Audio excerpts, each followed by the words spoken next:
দেখো কেমন ঈমান এনেছে আমার নবীর সাহাবারা, সেই যুগের সাহাবারা।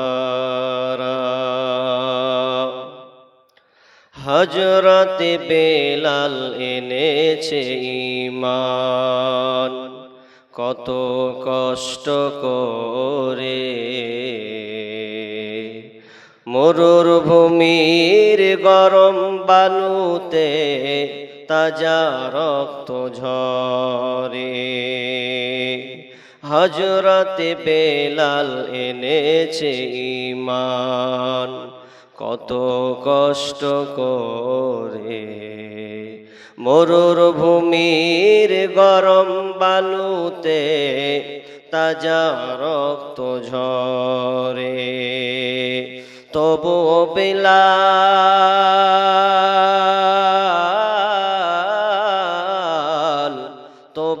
বেলাল ছাড়েনি ঈমান, পড়ে লা ইলাহা ইল্লাল্লাহ।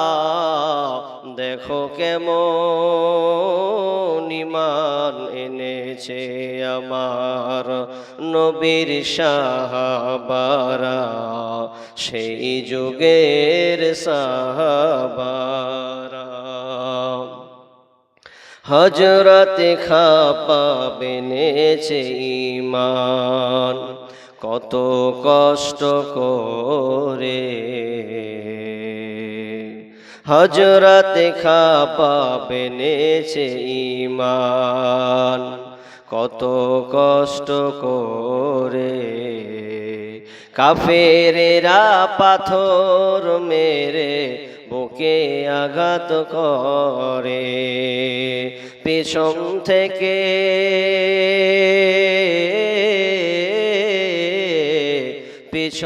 থেকে তাকালে পরে দেখা যায় বুকের সিনা। দেখো কেমন ঈমান এনেছে আমার নবীর সাহাবারা, সেই যুগের সাহাবারা। হযরত হানজালা এনেছে ঈমান কত কষ্ট করে, বিয়ের পরে প্রথম রাত্রে ছিলেন বাসর ঘরে।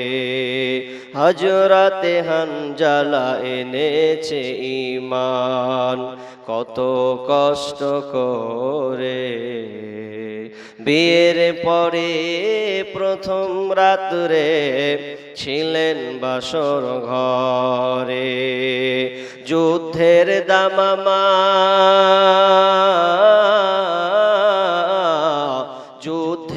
দামামা উঠল বেজে, হলো না ফরজ গোসল করা।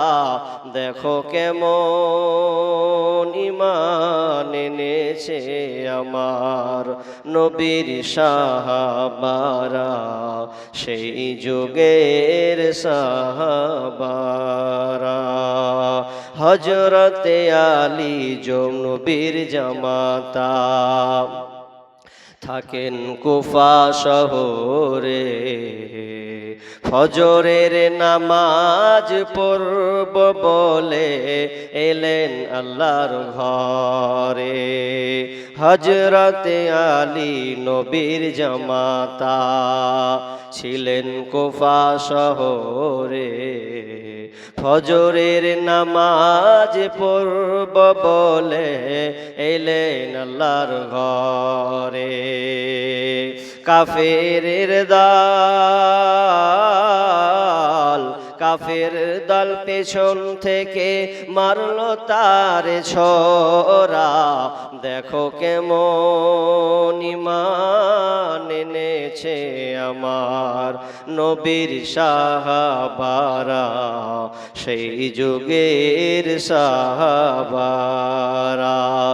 দেখো কেমন ঈমান এনেছে আমার নবীর সাহাবারা, সাহাবারা, সেই যুগের সাহাবারা, সেই যুগের সাহাবারা।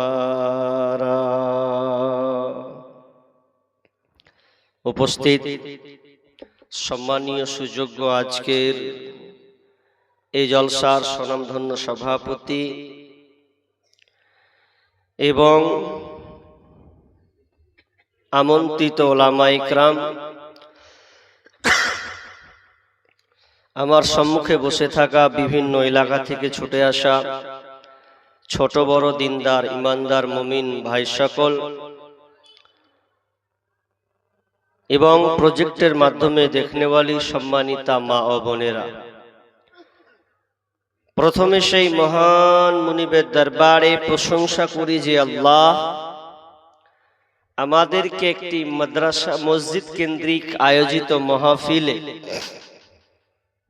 বিভিন্ন আলোচকের মুখ দিয়ে কোরআন ও হাদিসের আলোচনা শোনার এবং আমল করার যে একটা সুবর্ণ সুযোগ আল্লাহ আমাদের দিয়েছেন, সে আল্লাহ সুবহানাহু ওয়া তাআলার শুকরিয়া আদায় করি, বলি আলহামদুলিল্লাহ। ভাই যারা গচ্ছিত আছেন, বসাটা ছোট জায়গা হিসাবে পারফেক্ট, তবে আমরা একটু আল্লাহর প্রশংসা করি আলহামদুলিল্লাহ। অতঃপর শান্তি বর্ষিত হোক সকল নবীদের উপর, বিশেষ করে আমাদের শেষ নবী জনাবে মুহাম্মদুর রাসূলুল্লাহ, আমরা সকলে বলি সাল্লাল্লাহু আলাইহি ওয়াসাল্লাম। মুহতারাম উপস্থিতি, আমি আপনাদের বলি আপনারা খুব ধৈর্যের সঙ্গেই বসে আছেন, আর জায়গাও নাই যে দাঁড়িয়ে থাকলে বসাবো। পিছনে যদি দু একটা জায়গা চেয়ার ফাঁকা আছে, তবে চেয়ারটা মনে হয় সব গচ্ছিত জোরালো, মানে গচ্ছিত হয়ে গেছে। যদি যারা দাঁড়িয়ে আছেন, দু চারটা ভাই দাঁড়িয়ে আছেন, ওনাদেরকে একটু বসতে দেন। জায়গা ফাঁকা তো নাই মনে হচ্ছে, চেয়ার ফাঁকা আছে। কয়টা চেয়ার ফাঁকা আছে ভেতর দিকে, তো যারা দাঁড়িয়ে আছেন ওদেরকে একটু বসার সুযোগ করে দেন, যেহেতু রাস্তাতে দাঁড়িয়ে থাকা বেয়াদবি। অতএব আমরা রাস্তাটাকে ক্লিয়ার করে ভেতরে জায়গাগুলো পূরণ করি। আমি আপনাদের সম্মুখে মহাগ্রন্থ আল কোরআন থেকে বিভিন্ন সূরা থেকে একটা করে আয়াত আপনাদের সামনে পরিবেশন করেছি। তবে আয়াত এবং হাদিসকে সামনে রেখে যদিও আমি বিষয়ের বাইরে কোনোদিন কথা বলি না, এটা আমার অভ্যাস নাই। একটা বিষয়ের উপরে আলোচনা হবে, তার আগে একটু কথা বলি। আমরা আজকে বর্তমানে জলসাগুলো দিই, মসজিদের কেন্দ্রে হোক কিংবা মাদ্রাসা কেন্দ্রিক হোক, কবরস্থান হোক, বিভিন্ন নাম দিয়ে আমরা প্রোগ্রামগুলো করি। তবে দুঃখের বিষয়, একদিকে নেকি অর্জন হয়, একদিকে গুনাহও আমরা কামিয়ে ফেলি। এটা সবচাইতে বড় দুর্ভাগ্যের ব্যাপার, খুবই লজ্জাজনক একটা বিষয়। কেন? আপনারা এখানে আলোচনা শুনতে বসেছেন, অনেক ভাই মুরব্বী বাপজি বসেছেন, কিন্তু আমি যখন আসি এ রাস্তা দিয়ে, তখন জলসার নামে মেলাগুলোকে আমরা পারমিশন হিসাবে বসতে দিই। জানি না আপনারা এখানে পারমিশন দিয়েছেন কিনা। বিভিন্ন এলাকায় পারমিশন দেওয়া হয়, তারপরে বসা হয়।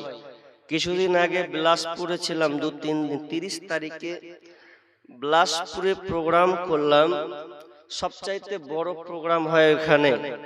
তো যাক, ওরা একটা জিনিস ভালো কাজ করেছে, জলসা নামে কোনো মেলা বসতে দেওয়া হবে না, বসলে 50,000 টাকা জরিমানা। ও খালাস হয়ে গেছে।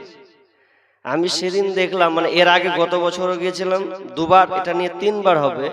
তো আমি দেখলাম যে সম্পূর্ণ মেলা মুক্ত, আর লোক শুরু থেকে নিয়ে শেষ পর্যন্ত পুরো প্যান্ডেল সামিয়ানা পুরো ভর্তি, একটা লোক কেটে যায় না। পালাবে কোথায়? মেলা তো নেই। আর আরেকটা দুর্বল আছে, সেটা আপনাদের বলে দিই, যদিও মেলা বসানো হয় না, আরেকটা এই সাইডটা খুব ভুল, যে মেলা নিকটবর্তী এলাকায় বসতে দেওয়া হয় না, কিন্তু দূরবর্তী এলাকাতে মেলায় বসে না, এরকম হয়। এটা আরো মারাত্মক। কেন মারাত্মক হবে আপনাকে বলি। যে বদমাশেরা ফিটিং করেছে যে মেলাতে ঘুরবো, দূরে হোক আর কাছে হোক, ওর ফোনে তো নাম্বার আগে সেটিং করে রেখেছে। এবার জোড়া জড়ি তো আছে, এবার ওরা সেটিং করে নেই, তা ও জীবনে কোনোদিন প্যান্ডেলের মুখখানো দেখতে আসবে না। ও সাইডে ক্রস করে মেলাকে ঘুরবে না। আমাদের প্রায় 3-4 বছর আগে বেঙ্গুড়িতে কেসটা হয়েছিল। জালসা একদিকে তো মেলা আর একদিকে, মানে আরো 2-3 কিলোমিটার দূরে আছে। এবার ওখানে মেলা চলছে আর এদিকে জালসাতে লোক কম, আর এদিকে পাঁপড় আর ফুচকা চলছে ওইদিকে। ওই দিয়েও কোনো উন্নতি হবে না। সম্পূর্ণরূপে মেলাকে বন্ধ করতে হবে। কেন আপনাকে বলি, একটা কথা রাগ করিয়েন না, আপনি নেকি নেওয়ার জন্যই বসেছেন, চেয়ারে 2 ঘন্টা 4 ঘন্টা বসে আছেন, কিন্তু আপনার বসার পরিবর্তে আপনি বসেছেন, এরপরে যদি আপনার ছেলে মেয়ে মেলাতে ঘুরে ঘুরে বেড়ায়, তাহলে আপনি বলেন আপনার নেকি থাকলো না মাইনাস হলো? আরো তো কাটবে। আপনি একদিকে আলোচনা শুনবেন আর আপনার মেয়েগুলো মেলাতে ঘুরবে, যদি না ঘুরে তো আপনি আমার কথা মিলিয়ে নেন, দেখেন গা আপনার মেয়েটা ঘুরছে কিনা, একটু মিলাবেন। আপনার মেয়েটা প্যান্ডেলের তলায় আছে কিনা একবার সার্চ করে নিবেন, আমি কতটুকু সত্য মিথ্যা বলেছি। কিন্তু এটা পরিপূর্ণতা ভুল। কেন?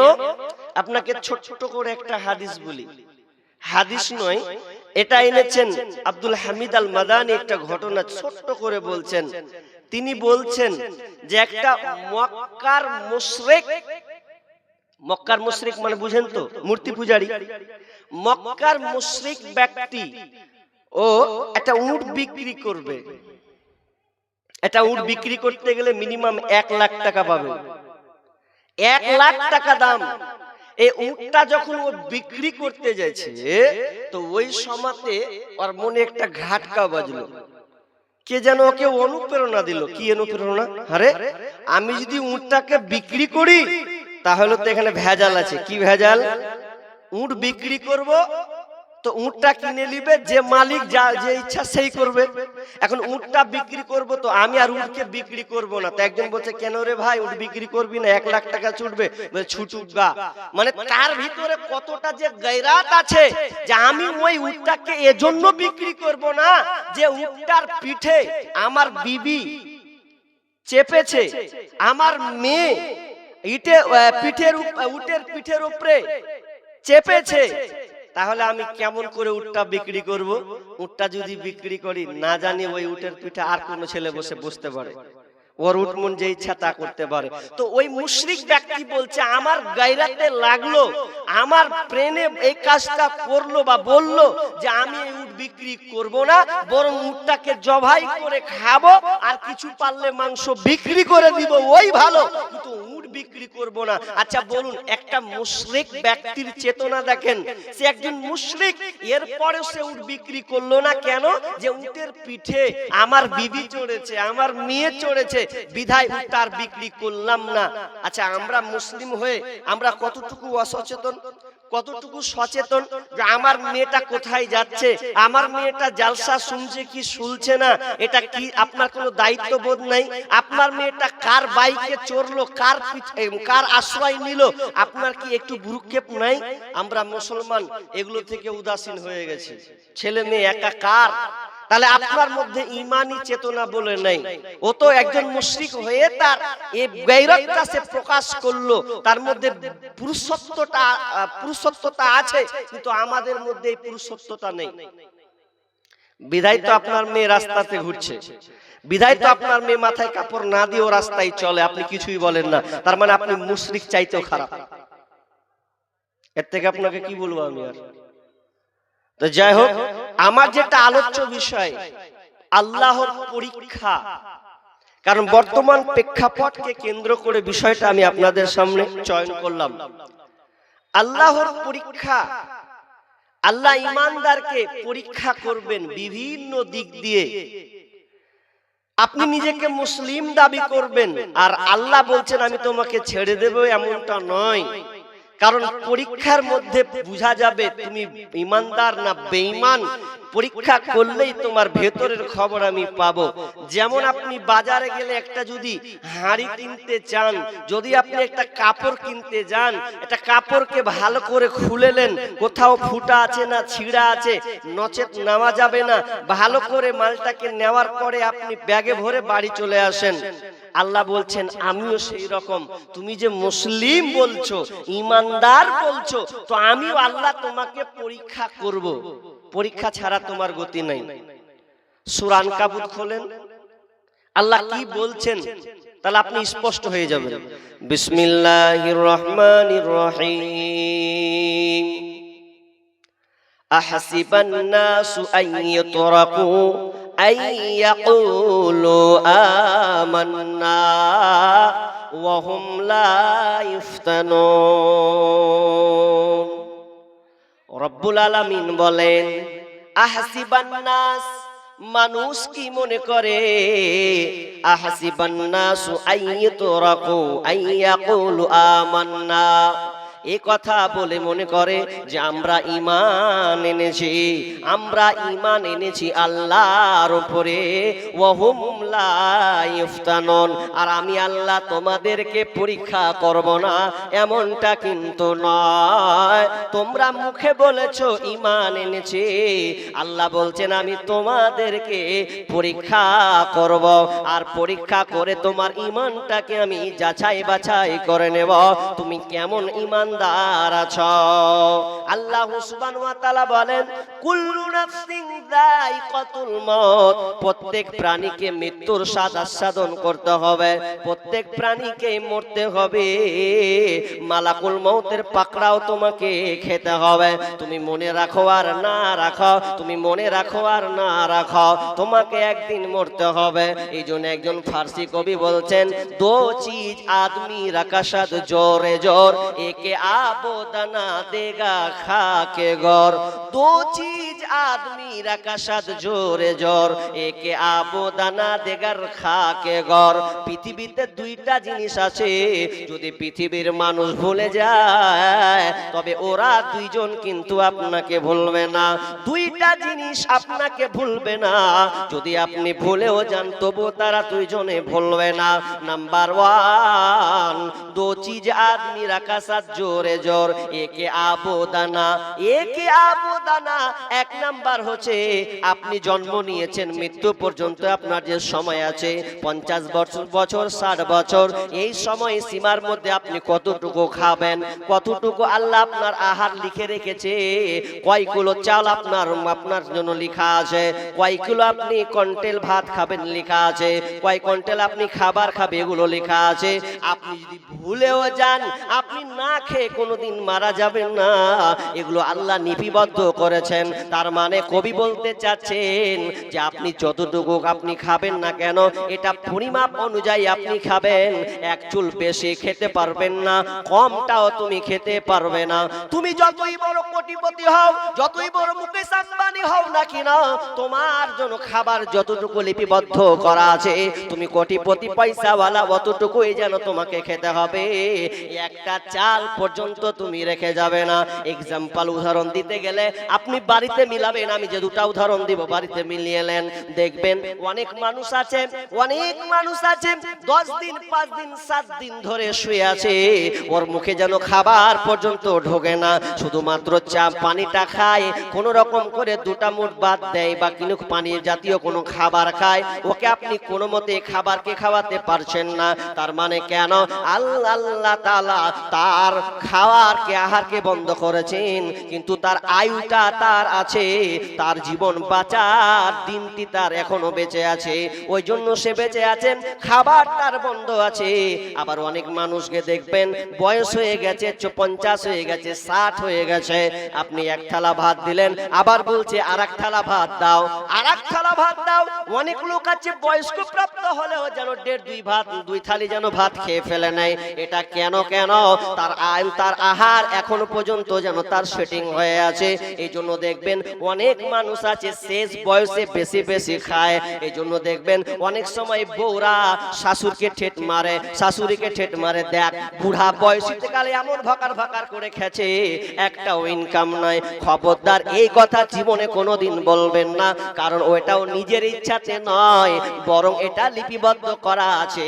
শেষ বয়সে অনেক মানুষ খায়। দো চিজ আদমি রাখা সাত জোরে জোর, একে আবু দানা দেগার খা কে গর। আর দ্বিতীয় নম্বর কবি বলতে চাইছেন, তুমি মত বলে ভুলে গেছো, মৃত্যু বলে তুমি ভুলে গেছো, কিন্তু মত তোমাকে কিন্তু ভোলেনি। ওই যখন সময় আসবে, তুমি বাড়িতে থাকো আর ঘাটে থাকো আর গাছে থাকো আর বাজারে মার্কেটে থাকো, যখনই মতের সময় আসবে তখন আর তোমার বাঁচার রাস্তা থাকবে না, তোমার প্রাণ পাখিটাকে নিয়ে চলে যাবে। মরণ পাখি যে দিন এসে করবে ডাকাডাকি, থেমে যাবে জীবন তোমার, বন্ধ হবে আঁখি, থেমে যাবে জীবন তোমার, বন্ধ হবে আঁখি, মত হয়ে যাবে। আমি আপনাকে বলতেছিলাম আল্লাহ রাব্বুল আলামিন বলছেন প্রত্যেক প্রাণীকে মৃত্যুর সাধন গ্রহণ করতে হবে। ওয়া নাবলুকুম বিশ-শাররি ওয়াল খায়রি ফিতনা, এবং আল্লাহ তাআলা এটাও বলে দিলেন আমি তোমাদেরকে ভালো এবং মন্দের দ্বারা পরীক্ষা করব। ভালো দিয়ে মন্দ দিয়ে আমি আল্লাহ তোমাদেরকে পরীক্ষা করব রে।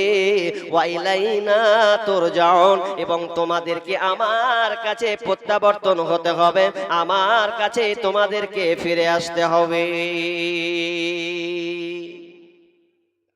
আল্লাহ আমাদেরকে বললেন তোমার ঈমান আমি যাচাই করব, ঈমানকে দেখব তোমার কেমন ঈমান আছে পরীক্ষা করব। এবার কি দিয়ে পরীক্ষা করবে ওটা আপনাদেরকে বলি। নাম্বার 2 কথা কি আয়াত করলাম যে প্রত্যেক প্রাণীকে মরতে হবে।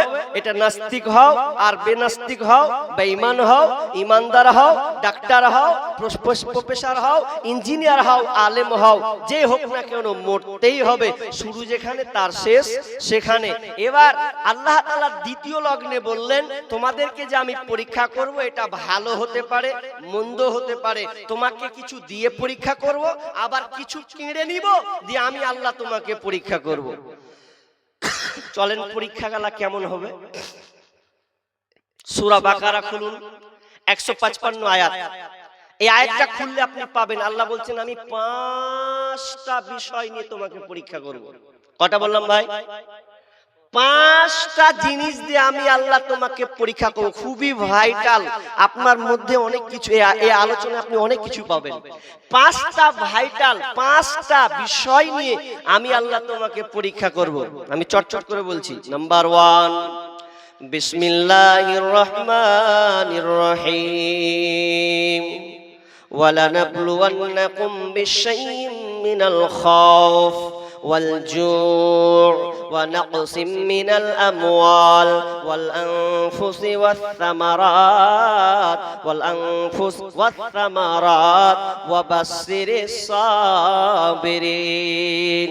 রব্বুল আলামিন বলছেন ওরে যারা ঈমানদার তোমরা কান করে শুনে নাও, আমি তোমাদেরকে 5টা বিষয়ে 5টা জিনিসের উপরে আমি আল্লাহ তোমাকে পরীক্ষা করব।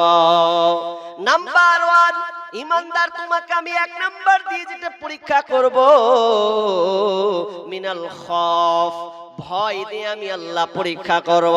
তোমার ভেতরে আমি ভয় ভীত সন্তুষ্ট কাজ করবে, তোমাকে দিয়ে আমি ভয় ঢুকিয়ে দেব। ভয়টা কেমন ভয় হবে?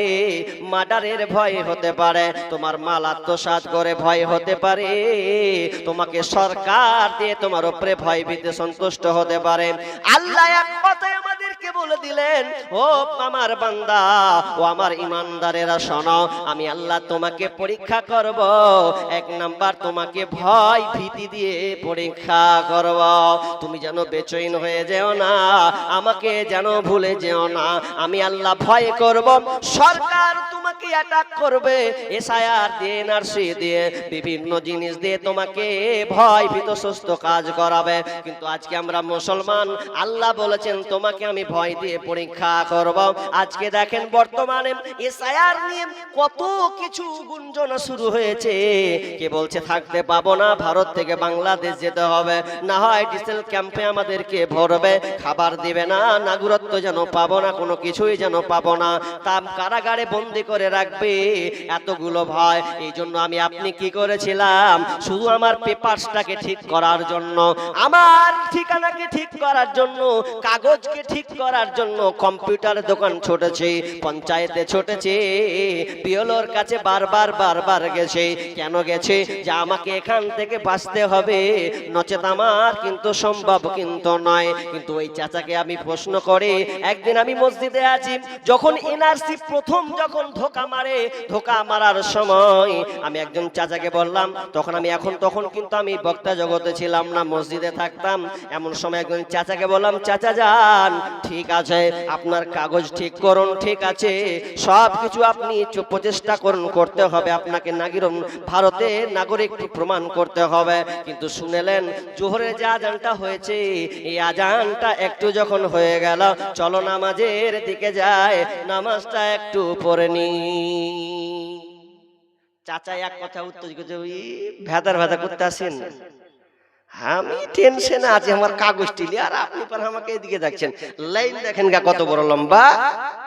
এখন লোক আছে 15-20টা লম্বা করে লাইন দেওয়া আছে কম্পিউটার। এখন বলছি চাচা নামাজটা পড়লেন, বলছে মৌলভী সাহেব এদিকে কহেন না, আপনি যান, আপনি ছেড়েলেন, আর কাজ মেলে বাকি। আর আল্লাহ বলছেন, ওরে তোকে আমি ভয় দিব। এটা রাজনৈতিক, আরে নরেন্দ্র মোদী কেনা, নরেন্দ্র মোদী আমরা দোয়া করছি যে আল্লাহ নরেন্দ্র মোদী কখন হটবে। আল্লাহ বলছে হটবে কি, এর থেকে আরো কড়া চাপাবো, মনে করিস না, নরেন্দ্র মোদী থেকে আরো খাতারনাক নেতা বানাবো, আর তোদেরকে সাইজ করবো, আর ইমান তোকে দেখবো কেমন আছে। কিন্তু আমরা মসজিদ ছেড়ে দিয়েছি, ভয় ভীত সন্তুষ্ট কাজ করছে। তা আল্লাহ বলছে এটা আমি পরীক্ষা করছি, তুই বুঝলি না। তাহলে আপনাকে একটা ঘটনা বলি, হায়াতুস সাহাবা থেকে অনেক ঘটনা আছে, একটা বলি। প্রথম যখন আল্লাহ রাসূল জন্মগ্রহণ করলেন, নবুয়াতি পাননি, তার আগে থেকেই পূর্বাঞ্চলে দুইটা দেশ, বিশাল শক্তিধর দেশ ছিল। একটার নাম হচ্ছে রোমান, আর একটা হচ্ছে পারস্য। ভালো করে বুঝবেন, রোমান এবং পারস্য। বর্তমান রোমানকে, যার বর্তমান নাম হচ্ছে রোমান, সেটা হচ্ছে ইতালি। আর পারস্য বর্তমান যার দেশটার নাম হচ্ছে ইরান। এই দুইটা দেশ খুবই খাতারনাক ছিল, খুব পাওয়ারফুল শক্তিশালী দেশ, কেউ ঠেকাতে পারতো না। তো অনেক ঘটনা আছে, তার মধ্যে একটা ঘটনা বলছি ভয়ের। আপনি যে ভয়ে বিসন্তুষ্ট আছেন, আপনার জন্য ঈমান চেতনা করার জন্য, আপনার ঈমানে কি মানে গাফলাতি আছে ওটা বোঝানোর জন্য। এবার আল্লাহ রাসূল মারা গিয়েছেন, এটা তো একটা চ্যাপ্টার ঘটনা আছে। দ্বিতীয় চ্যাপ্টার, যখন আমিরুল মুমিনিন ওমর রাদিয়াল্লাহু তাআলা আনহু যখন খলিফা, সেই সময় যুদ্ধ চলছে, রোমানদের সাথে যুদ্ধ চলছে, বিশাল যুদ্ধ। তো যুদ্ধ চলতে চলতে বাদশা হিরাক্লিয়াস, যাকে আরবিতে বলা হয় কাইসার, এই হিরাক্লিয়াস দেখছে যে আর জিততে পারবো না, তো এদেরকে আমি একবার ইমানিটা পরীক্ষা করে নিব, এরা কেমন ভোল্টেজের মানুষ, যে এরা পিছু পা হচ্ছে না, একবার সামনে বেড়েই যাচ্ছে, তো পরীক্ষা করব। তো ওই গোয়েন্দাগুলোকে, ওদের গোয়েন্দাগুলো বলছে এক কাজ কর, এই মক্কার কিছু কাফেলাকে বন্দি কর, আমি গবেষণা করবো এরা কেমন ইমানদার, আমরা তো হেরে যাব যখন, তখন দেখি এদের ইমানে ক্রেডিটে কি ভরা আছে। এবার রোম সাম্রাজ্য যখন যুদ্ধ চলছে রোমানদের সঙ্গে, হিরাক্লিয়াস বাদশা তিনি বললেন, তোমরা এক কাজ করো, মুসলিমদের একটা কাফেলাকে অ্যাটাক করো, নিয়ে তাড়াতাড়ি বন্দি করে ফেলো। বন্দি যখন করা হলো, এমন সময় প্রায় 80 জনের বেশি একটা কাফেলাকে যেন অ্যাটাক করা হলো। অ্যাটাক করার পর সেই ভিতরে একটা লিডার ছিলেন, যার নাম হচ্ছে আব্দুল্লাহ বিন হুযাফা। আব্দুল্লাহ বিন হুযাফাকে যখন অ্যাটাক করা হলো, জিজ্ঞেস করা হলো, তোমাদের আমির কে আছে? তোমাদের কাফেলার আমির কে আছে বলবে? তখন একজন বললেন যে আমি হলাম এদের নেতৃত্ব দেওয়ার সময়ে আমার নামটা এখানে আছে। তখন আব্দুল্লাহ বিন হুযাফাকে ধরে সবাই যেন জেলে বন্দী করা হয়েছে। আব্দুল্লাহ বিন হুযাফাকে আলাদা করে যেন জেলে বন্দী করা হবে। এমন সময় আব্দুল্লাহ বিন হুযাফাকে বাদশা হিরাক্লিয়াস পাশে বলছেন, ভাই আমি তোমাকে একটা কথা বলবো, তুমি আমার হাতে পাকড়াও হয়ে গেছো, তার মানে বুঝলাও আর তোমার জানে তুমি ফিরে যেতে পারবে না, তোমাকে এখানে মৃত্যু দেওয়া হবে, তোমাকে পৃথিবী থেকে শেষ করে দেওয়া হবে। আব্দুল্লাহ বিন হুযাফা বলছেন, হলেও ভালো, কোনো অসুবিধা নাই, আপনি আমাকে মওতের ভয় দিয়ে কোনো কাজ হবে না। হিরাক্লিয়াস বলছে, শোনো, তুমি যদি বাঁচতে চাও, তুমি যদি নিস্তার পেতে চাও, তাহলে তোমাকে 2-3টা কাজ করতে হবে। প্রথম কাজ, তোমাকে ইসলাম ধর্ম ত্যাগ করতে হবে, আর ইসলাম ধর্ম ত্যাগ করে দিলে তোমাকে খ্রিস্টান ধর্ম গ্রহণ করে নিতে হবে। তাহলে তুমি যদি ইসলাম ধর্ম গ্রহণ করে নাও, তাহলে তোমাকে 2খানা অফার দেওয়া হবে। নাম্বার 1, তুমি যদি ইসলাম ত্যাগ করে খ্রিস্টান ধর্ম গ্রহণ করে নাও, তাহলে তোমাকে আমার অর্ধেক রাজত্ব যে পাচ্ছো, এই অর্ধেক রাজত্ব আমি তোমার নামে লিপিবদ্ধ করে দেব, তোমাকে যেন লিখে দেব।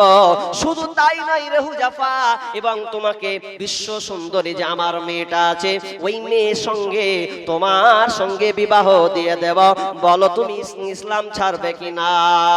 আব্দুল্লাহ বিন হুযাফা বলছেন, শুনে নাও, আমার যতক্ষণ পর্যন্ত জান আছে ততক্ষণ পর্যন্ত আমাকে এগুলো লোভ দিয়ে কোনো লাভ হবে না। আমি তোমার টাকা চাই না, সম্পদ চাই না, আমি কোনো নারী চাই না, আমি যে ইসলাম খানা পেয়েছি এটাই আমার কাছে সব চাইতে মহান। উচ্চ দাম দিয়েও তুমি আমার ইসলামকে কিনতে পারবে না, অতএব কোনো মতে আমি তোমাদের খ্রিস্টান ধর্ম গ্রহণ করলাম না। বাদশা হিরাক্লিয়াস বলছে, ধর ওকে জেলের ভিতরে ভরে দেন, তবে শুনেলেন, খবরদার আব্দুল্লাহ বিন হুযাফাকে কোনো খাবার যেন দিবি না, তাকে 5 দিন 7 দিন পর্যন্ত অনাহারে রাখ, তাহলে ও ব্যথা পাবে, কষ্ট বুঝতে পারবে, তখন সে হয়তো খ্রিস্টান ধর্ম গ্রহণ করবে।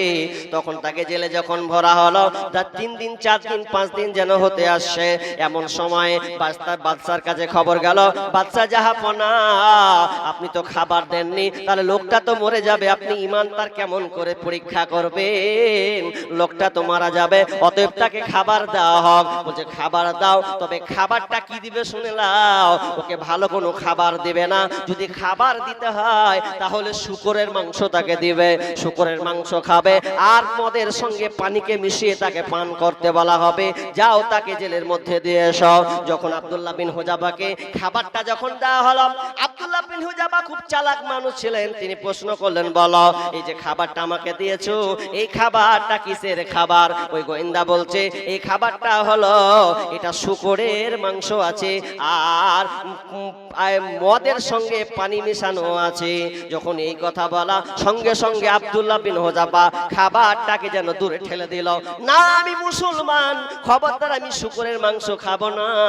কোনো মতেই যেন খাচ্ছে না, 1 দিন খেলো না, 2 দিন খেলো না, 3 দিন খেলো না, 3 দিন খাবারকে যেন ছুঁড়ে ফেলে দিয়েছে।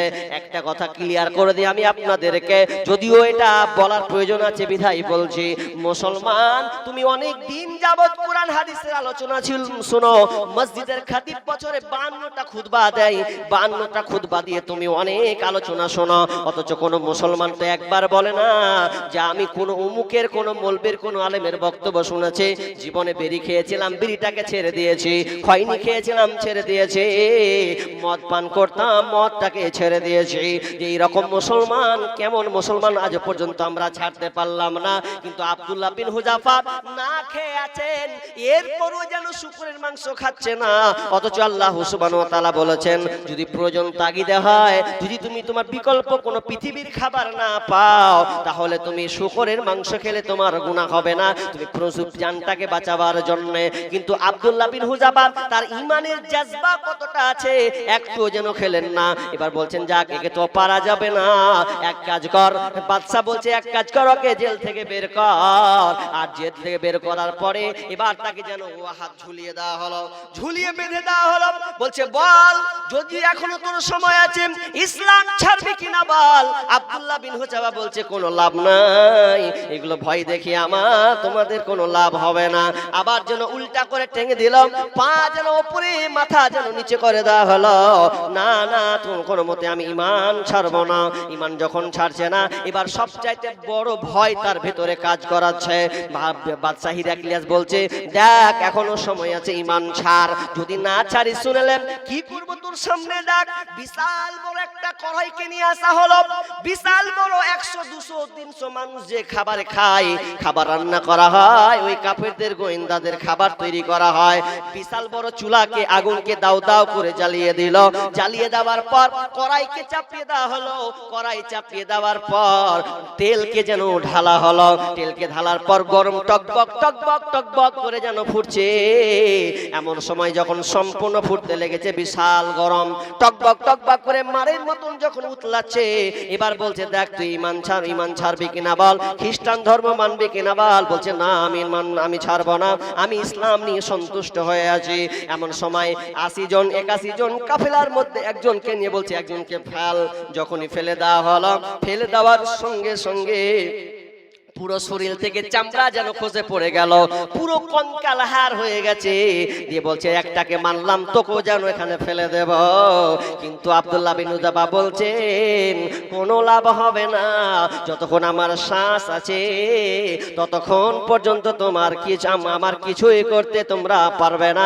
এক কথায়, আমি ইসলামকে ছাড়ব না, ইসলাম আমি ছাড়ব না। তখন তিনি কি করলেন, যখন ছাড়ছে না, এমন সময় যখন তাকে ফেলা হচ্ছে, ফেলার সময় যখন ফেলতে যাবে, এমন সময় আব্দুল্লাহ বিন হুযাফার চোখ দিয়ে যেন পানি ঝরঝর করে ঝরছে, যেমন ঝরঝর করে ধরছে। এবার বলছে, দেখ, ভয় খেয়ে নিয়েছে, ওকে নামা নামা নামা, মনে হয় খ্রিস্টান ধর্ম গ্রহণ করবে। তখন বলছে, তাহলে তুমি কি খ্রিস্টান ধর্ম গ্রহণ করবে? বলছে, না না, আমি ওই জন্য আমার চোখের পানি পড়েনি, বরং আমার চোখের পানি এই জন্য বের হচ্ছে, আমি যে পড়ে যাব, আমাকে একবার তোমরা মারবে, আমি শেষ হয়ে যাব, কিছুই হবে না। তবে আমি কাঁদছি এই জন্য, আল্লাহর কাছে কাঁদছি, আর বলছি, আল্লাহ, তুমি আমার প্রত্যেক শরীরে লোমের বিনিময়ে যদি আমাকে বারবার হায়াত দাও, তো আমার ইচ্ছে হয় বারবার আমি তেলের মধ্যে ঝাঁপিয়ে পড়ে যাব, কিন্তু আমি ইসলাম খানাকে ছাড়ব না। ভয় নাই রে, কোনো ভয় নাই, আল্লাহ যদি থাকেন সহায়, দুর্গম গিরিপথ পাড়ি দিয়ে যায়। ভয় নাই রে, কোনো ভয় নাই, যুগে যুগে ইতিহাসে লেখা দেখা যায়, আল্লাহর পথে যারা কাজ করে যায়। যুগে যুগে ইতিহাসে লেখা দেখা যায়, আল্লাহর পথে যারা কাজ করে যায়, বিনা পরীক্ষায় তাদের পাস নাহি হয়, বিনা পরীক্ষায় তাদের পাস নাহি হয়। ভয় নাই রে, কোনো ভয় নাই, আল্লাহ যদি থাকেন সহায়, বাতিলের শক্তি ক্ষয় হয়ে যায়, আল্লাহর শক্তির কোনো ক্ষয় নাই, বাতিলের শক্তি ক্ষয় হয়ে যায়, আল্লাহর শক্তির কোনো ক্ষয় নাই। সেই শক্তি তুমি দাও দয়াময়, সেই শক্তি তুমি দাও গো আমায়। ভয় নাই রে, কোনো ভয় নাই, আল্লাহ যদি থাকেন সহায়, দুর্গম গিরিপথ পাড়ি দিয়ে যায়। ভয় নাই রে, কোনো ভয় নাই। তাহলে আব্দুল্লাহ বিন হুযাফাকে মৌতের ভয় দেখানো হলো, আগুনের ভয় দেখানো হলো, গরম তেলের ভয় দেখানো হলো। এরপরে আব্দুল্লাহ বিন হুযাফা মাথা নত করলে না, মেরে দাও, মরব তো যতই ভয় দেখাও না কেন, আমি মুসলিম, আমি আব্দুল্লাহ বিন হুযাফা, আমি তোমাদের মতন ছোট ছোট অন্যায়গুলো দেখে আমি কখনো মাথা নত করব না। তিনি তো চেয়েছিলেন তাদের ঈমানকে পরীক্ষা করার জন্য। বাদশা হিরাক্লিয়াস বলছে এদেরকে তো পারলাম না, হ্যাঁ তাদের ঈমানে কত চেতনা আছে। তখন লাস্টের বেলা হিরাক্লিয়াস বলছে, ওরে আমার ভাই, তুই আমার বুকে আয়, তুই একবার আমার একটা কথা রাখ, তোর মুখখান দিয়ে আমার কপালে একবার চুমুটা খা।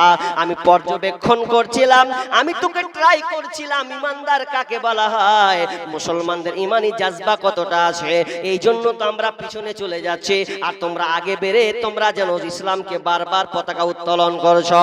তুমি আমার কপালে চুমু খাও। আব্দুল্লাহ বিন হুযাফা বলছেন, বাদশাহ আমি আপনার কপালে চুমু খাবো, তবে আমার একটা শর্ত আছে, আপনি যে আমাদের 80 জন সহ আমাদের কাফেলাকে তুমি আক্রমণ করেছো, অ্যাটাক করেছো, এগুলোকে সবাইকে যদি তুমি ছেড়ে দাও তাহলে আমি তোমার কপালে চুমু খাবো। চুমু খেলো। চুমু খাওয়ার পর আব্দুল্লাহ বিন হুযাফাকে সহ তাদের যাত্রী সহ ছেড়ে দেওয়া হলো। আমিরুল মুমিনিন খবর পেলেন, শুনলেন, এত আনন্দিত হলেন, তাহলে ইসলাম বিজয়ের পথে, এবং সবাইকে বললেন, ওরে আমার সঙ্গী সাথীরা, আব্দুল্লাহ বিন হুযাফাকে সবাই যেন তার চুমু খাও, তাকে যেন সবাই চুমু দাও। কি বুঝলেন? কাফের বেঈমান আপনার উপরে আক্রমণ করবে, কিন্তু আপনি বেচৈন হয়ে যান না। আপনাকে কেউ অ্যাটাক করছে, কেউ আপনাকে ভয় দেখাচ্ছে, আপনি মসজিদে চলে যান, কোন নেতার কাছে নয়, কোন পার্টির কাছে আপনাকে যেতে হবে না, কোন দাদাগিরির কাছে যেতে হবে না, আপনি আল্লাহর কাছে রাত্রে একবার উঠে যান, আল্লাহ আমি খুব অসহায়, আমি মাজলুম, আমার উপরে অত্যাচার নির্যাতন নিপীড়ন চলছে, আল্লাহ তুমি ছাড়া আমার কেউ নাই, আল্লাহ তুমি আমাকে এখান থেকে রক্ষা করো।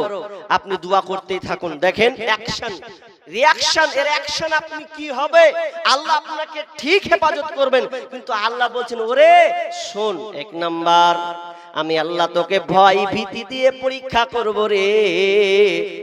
নাম্বার 1 হয়ে গেল। তাহলে 1 নাম্বার, ওয়ালা নাবলুওয়ান্নাকুম বিশাইইম মিনাল খাউফ ওয়াল জু' মানে অভাব। আল্লাহ বলছেন আমি তোমাকে অভাব দিয়ে পরীক্ষা করব রে। বিভিন্ন অভাব তোমাকে গ্রাস করবে, কখনো তোমার বাড়িতে গরু মরবে, কখনো তোমার খাবার বাড়িতে থাকবে না, কখনো তোমার খাবার নাই, মেয়ে দেখাতে যাবে টাকা নাই, তোমার অভাব চলে গেছে। আল্লাহ বলছেন খবরদার, যতই তোমার অভাব হোক না কেন, শুনে নাও, খবরদার তুমি সুদের কারবারে যাবে না, খবরদার তুমি লোন নিয়ে তোমার সংসার চালাবে না। আমি আল্লাহ তোমাকে অভাব দিয়ে পরীক্ষা করব রে। কেমন করে পরীক্ষা শুনেন। একজন মা যখন প্রেগনেন্ট হয়, প্রেগনেন্ট হতে গেলে ওই মায়ের কষ্ট হয়। কষ্ট কেন হয়? কারণ একটা সন্তান সে পাবে। সন্তান যখন প্রসব হয়, প্রসব বেদনা যন্ত্রণা, বিজ্ঞানীরা বলছেন যে তাকে 47-48 ইউনিট ব্যথা অনুভব করতে হয়। একটা মাকে এতটা কষ্ট অনুভব করতে হয়, কোন মা এই জন্য মারা যায়। কিন্তু আল্লাহ তাআলা এটা কেন দেন? সন্তানটা যখন প্রসব হয়ে যায় তখন মা যেন সব কিছু যেন ভুলে যায় সন্তানের মুখখানটা দেখে। তার মানে আপনাকে বলতে চাচ্ছে, আল্লাহ বলছেন ওরে আমি তোমাকে অভাব দিব, কিন্তু অভাবের ফলে তুমি ভালো কিছু পাবে, তোমার জন্য ভালো কিছু লুকিয়ে আছে। খবরদার আমার উপরে অভিযোগ করিও না, খবরদার হারাম খেতে যেও না, সুদে পা যেও না, পা দিও না, কারো চুরি করতে যেও না, বাটপারি করতে যেও না। আমি আল্লাহ তোমাকে অভাব দিয়ে পরীক্ষা করব, কিন্তু আমার পরীক্ষা তোমার বোঝা বড় কঠিন, তুমি বুঝতে পারবে না। একজন মা যেমন সন্তান প্রসব দিয়ে কষ্ট অনুভব করতে হয়, এরপরে না সে সন্তান পায়, কষ্ট অনুভব করার পরে না তাকে সন্তান পেতে হয়। আল্লাহ বলছেন ওরে আমি তোমাকে অভাব দিব, অভাব দিয়ে আমি আল্লাহ তোমাকে পরীক্ষা করব। অভাব বিভিন্ন অভাব হতে পারে। ছেলে নেই আপনাকে বান্ধা করে দিয়েছে, বাঝা করে দিয়েছে, কিন্তু তোমাকে পরীক্ষার দুইটা কথা বলবো এখানে, দুইটা দামি কথা। একটা সূরা বাকারার 116 নম্বর আয়াত, আল্লাহ কি বলছেন জানেন, আপনি অবাক হয়ে যাবেন। আল্লাহ বলছেন বিসমিল্লাহির রহমানির রহিম, কুতিবা আলাইকুমুল কিতালু ওয়া হুয়া কুরহুল লাকুম ওয়া সা আন তুহিব্বু শাইআ ওয়া হুয়া খায়রুল লাকুম ওয়া সা আন তাকরাহু শাইআ ওয়া হুয়া খায়রুল লাকুম ওয়া সা আন তুহিব্বু শাইআ ওয়া হুয়া শাররুল লাকুম আল্লাহু ইয়ালামু ওয়া আনতুম লা তা'লামুন। আল্লাহ রাব্বুল আলামিন বলছেন, শোনো, ভালো করে কান লাগাও। আল্লাহ কি বলতে চাইছেন? কুতিবা আলাইকুমুল কিতাল, তোমাদের উপরে সংগ্রামকে, লড়াইকে ফরজ করে দিয়েছে। ওয়া হুয়া কুরহুল লাকুম, অথচ তোমাদের কাছে এটা অপছন্দনীয়। ওয়া শাআন তাকরাহু শাইআ ওয়া হুয়া খায়রুল লাকুম, তোমরা অনেক কিছু বিষয় তোমরা এটাকে অপছন্দ করো। ওয়া হুয়া খায়রুল লাকুম, কিন্তু এটা তোমাদের জন্য কল্যাণ আছে। তোমরা বলছো না এটা মনে হয় ভালো হয়নি, এটা মনে হয় ভালো নাই। আল্লাহ বলছেন তোমাদের জন্য এখানে কল্যাণ লুকিয়ে আছে। ওয়া শাআন তুহিব্বু শাইআ ওয়া হুয়া শাররুল লাকুম, আর তোমরা যেটা মনে করছো এটা আমাদের জন্য কল্যাণ আছে, ভালো আছে, হতে পারে তোমাদের জন্য এটা অকল্যাণকর, এখানে তোমাদের খারাপই আছে, কিন্তু তোমরা এটা বুঝতে পারবে না। তাহলে আপনাকে একটা ঘটনা বলি ছোট করে, তাহলে বুঝে নেবেন কি ঘটনা। একটা লোক সমুদ্র পাড়ি দিচ্ছে। সমুদ্র পাড়ি যখন দিচ্ছে, তো সমুদ্র পাড়ি দিতে দিতে এবার বেচারি, অনেক লোক আছে, এবার সমুদ্র যখন যাচ্ছে তো মাঝ নদীতে এমন ভাবে গেছে, তো এক জায়গাতে কোনো দ্বীপে ধাক্কা লেগে গেছে। আর যেমনি ধাক্কা লেগে যাওয়া, ধাক্কা যেমন লেগেছে তো পুরো পাল্টি খেয়ে লেছে। আর পাল্টি যখন খেয়ে নেওয়া, কেউ আর বাঁচছিল না। একটা কোন রকম করে সাঁতার কেটে কেটে কেটে কেটে কেটে ও একটা কোনো দ্বীপে উঠে গেছে। দ্বীপে যখন উঠে গেছে ও, তখন আল্লাহ শুকরিয়া করছে, আল্লাহ সবকে তুমি শেষ করে দিলা, সব চলে গেল পানির তলে, তো আল্লাহ তুমি আমাকে বাঁচালে, আল্লাহ তোমার অনেক শুকরিয়া, আল্লাহ তোমার অনেক শুকরিয়া। তো লোকটা তো আল্লাহর প্রশংসা করছে, তো এক সময়তে এবার তো কেউ নাই, এটা দ্বীপে মানে কি কোনো মানুষজন কিছু নেই, খাবার নেই, কোনো কিছু ব্যবস্থা নেই। তাহলে কি করতে হবে? কোন রকম করে ও জঙ্গলের দিকে যেছে, খাবার কিছু কুড়াচ্ছে, আর না হলে মাছগুলোকে ধরা লাগে, কত পরিকল্পনা করছে। তো একদিন দুদিন তিন দিন যেছে, আর খাবার পায় না। তখন কিছু কি করবো রে, কোন ভেজালে পণ্য, কেউ তো নাই, কি করে উদ্ধার হবো, কি করে উদ্ধার হবো? আল্লাহ কি চোখে দেখে না কি করে উদ্ধার হয়? তো ছোট করে একটা তাবু টাঙিয়েছে, আর তাবু যখন টাঙিয়ে দিয়েছে, তো এবার ঘুমাবে রাতের বেলা। আর কোন রকম করে ওর কাছে সবকিছু রেডি ছিল, তো এবার একটা চেরাগ জ্বলিয়েছে, আগুন জ্বলিয়ে গর্ত করে আগুন জ্বলিয়েছে কাঠ দিয়ে, তো জ্বলিয়েছে যে একটু তাপ পাবো। এবার জ্বলাতে জ্বলাতে লোকটার চোখ দিয়ে যেন ঘুম চলে এসেছে। আল্লাহ তুমি আমাকে কখন হেফাজত করবে, কখন আমাকে এখান থেকে উদ্ধার করবে। লোকটা এই বলে যেন তার চোখে ঘুম চলে এসেছে। এমন সময় যে দাও দাও দাও হালকা করে যে আগুনটা জ্বলছিল, তো আগুনটা জ্বলতে জ্বলতে তাবুটাকে যেন ধরে নিয়েছে। আর যেমনই ধরে নেওয়া, পূর্ণ তাবু কাপড়টাকে যেন পুড়িয়ে দিল। লোকটার ঘুম আচমকা ভেঙে গেছে। আর যেমনি ঘুম ভেঙে যাবা, আল্লাহর কাছে সঙ্গে সঙ্গে অভিযোগ তুলে দিয়েছে, আল্লাহ তুমি কাজটা ভালো করনি, তুমি কাজটা আমার ভালো করনি। এক তো খেতে পাচ্ছি না, দ্বিতীয়ত কেউ আমাকে উদ্ধার করার নাই, আবার তুমি আমার তাবুটাকে আগুন লাগিয়ে দিলে। আল্লাহ এটা তুমি আমার সঙ্গে ইনসাফ করনি। এই বলে আল্লাহর উপরে অভিযোগ করছে।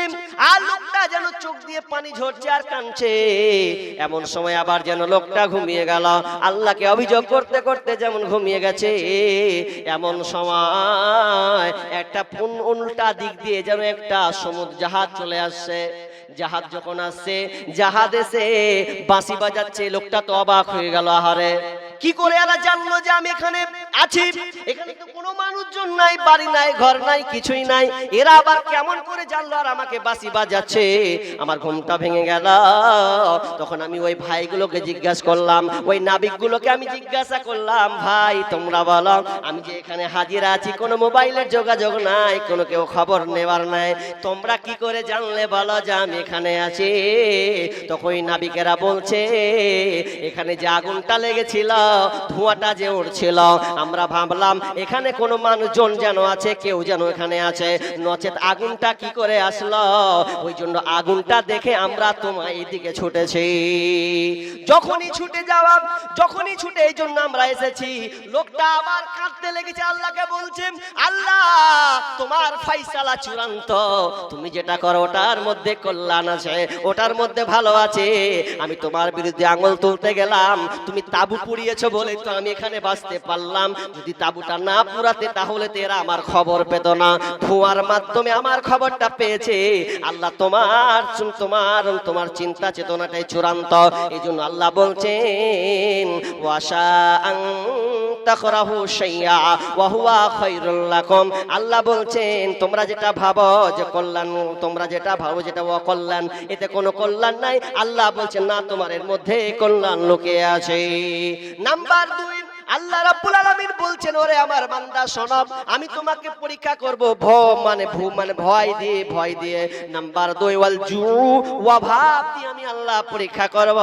তোমার সন্তান আজকে নাই, সন্তান কে না চায়। কোনো বাপ যদি, কোনো মা যদি 4 বছর 5 বছর বিবাহ হয়, বিবাহ হতে গেলে যদি সন্তান না পায় তাহলে ওকে বলবে বান্ধা, ওকে বলবো কুড়ার ঘরের কুড়া 8 কুড়া। ওই জন্য ওকে সন্তান দেয় না। মানুষ যখন গঞ্জনা দেয়, লাঞ্ছনা দেয়, কে ওই মেয়েটা কি চাইবে না, আল্লাহ তুমি আমাকে কি সন্তান দেবে না? মায়ের মুখখান, মায়ের ডাক কি শুনতে পাবো না? আমার জন্মের প্রদীপটা সামনে প্রদীপ কে জ্বালাবে, এরকম কি আল্লাহ তুমি আমাকে সন্তান দেবে না? ঠিক তেমনি ভাবে আমি তোমাকে মা, তোমাকে বলছি খবরদার, যদি আল্লাহ তোমাকে সন্তান না দেয় তাহলেও আল্লাহর কাছে তোমাকে চাইতে হবে। সব সময় আল্লাহর কাছে তোমাকে চাইতে হবে। কারণ আল্লাহ সুবহানাহু ওয়া তাআলা বলছেন লিল্লাহি মুলকুস সামাওয়াতি ওয়াল আরদ ইয়াখলুকু মা ইয়াশাউ ইয়াহাবু লিমান ইয়াশা। লিল্লাহি মুলকুস সামাওয়াতি ওয়াল আরদ, তিনি আসমান জমিনের মালিক, তার হাতে রাজত্ব। ইয়াখলুকু মা ইয়াশা, আল্লাহ যেটা চাই সেটাই হয়। ইয়াহাবু লিমান ইয়াশাউ ইনাসা, আল্লাহ যাকে চান তাকে কন্যা সন্তান দান করে।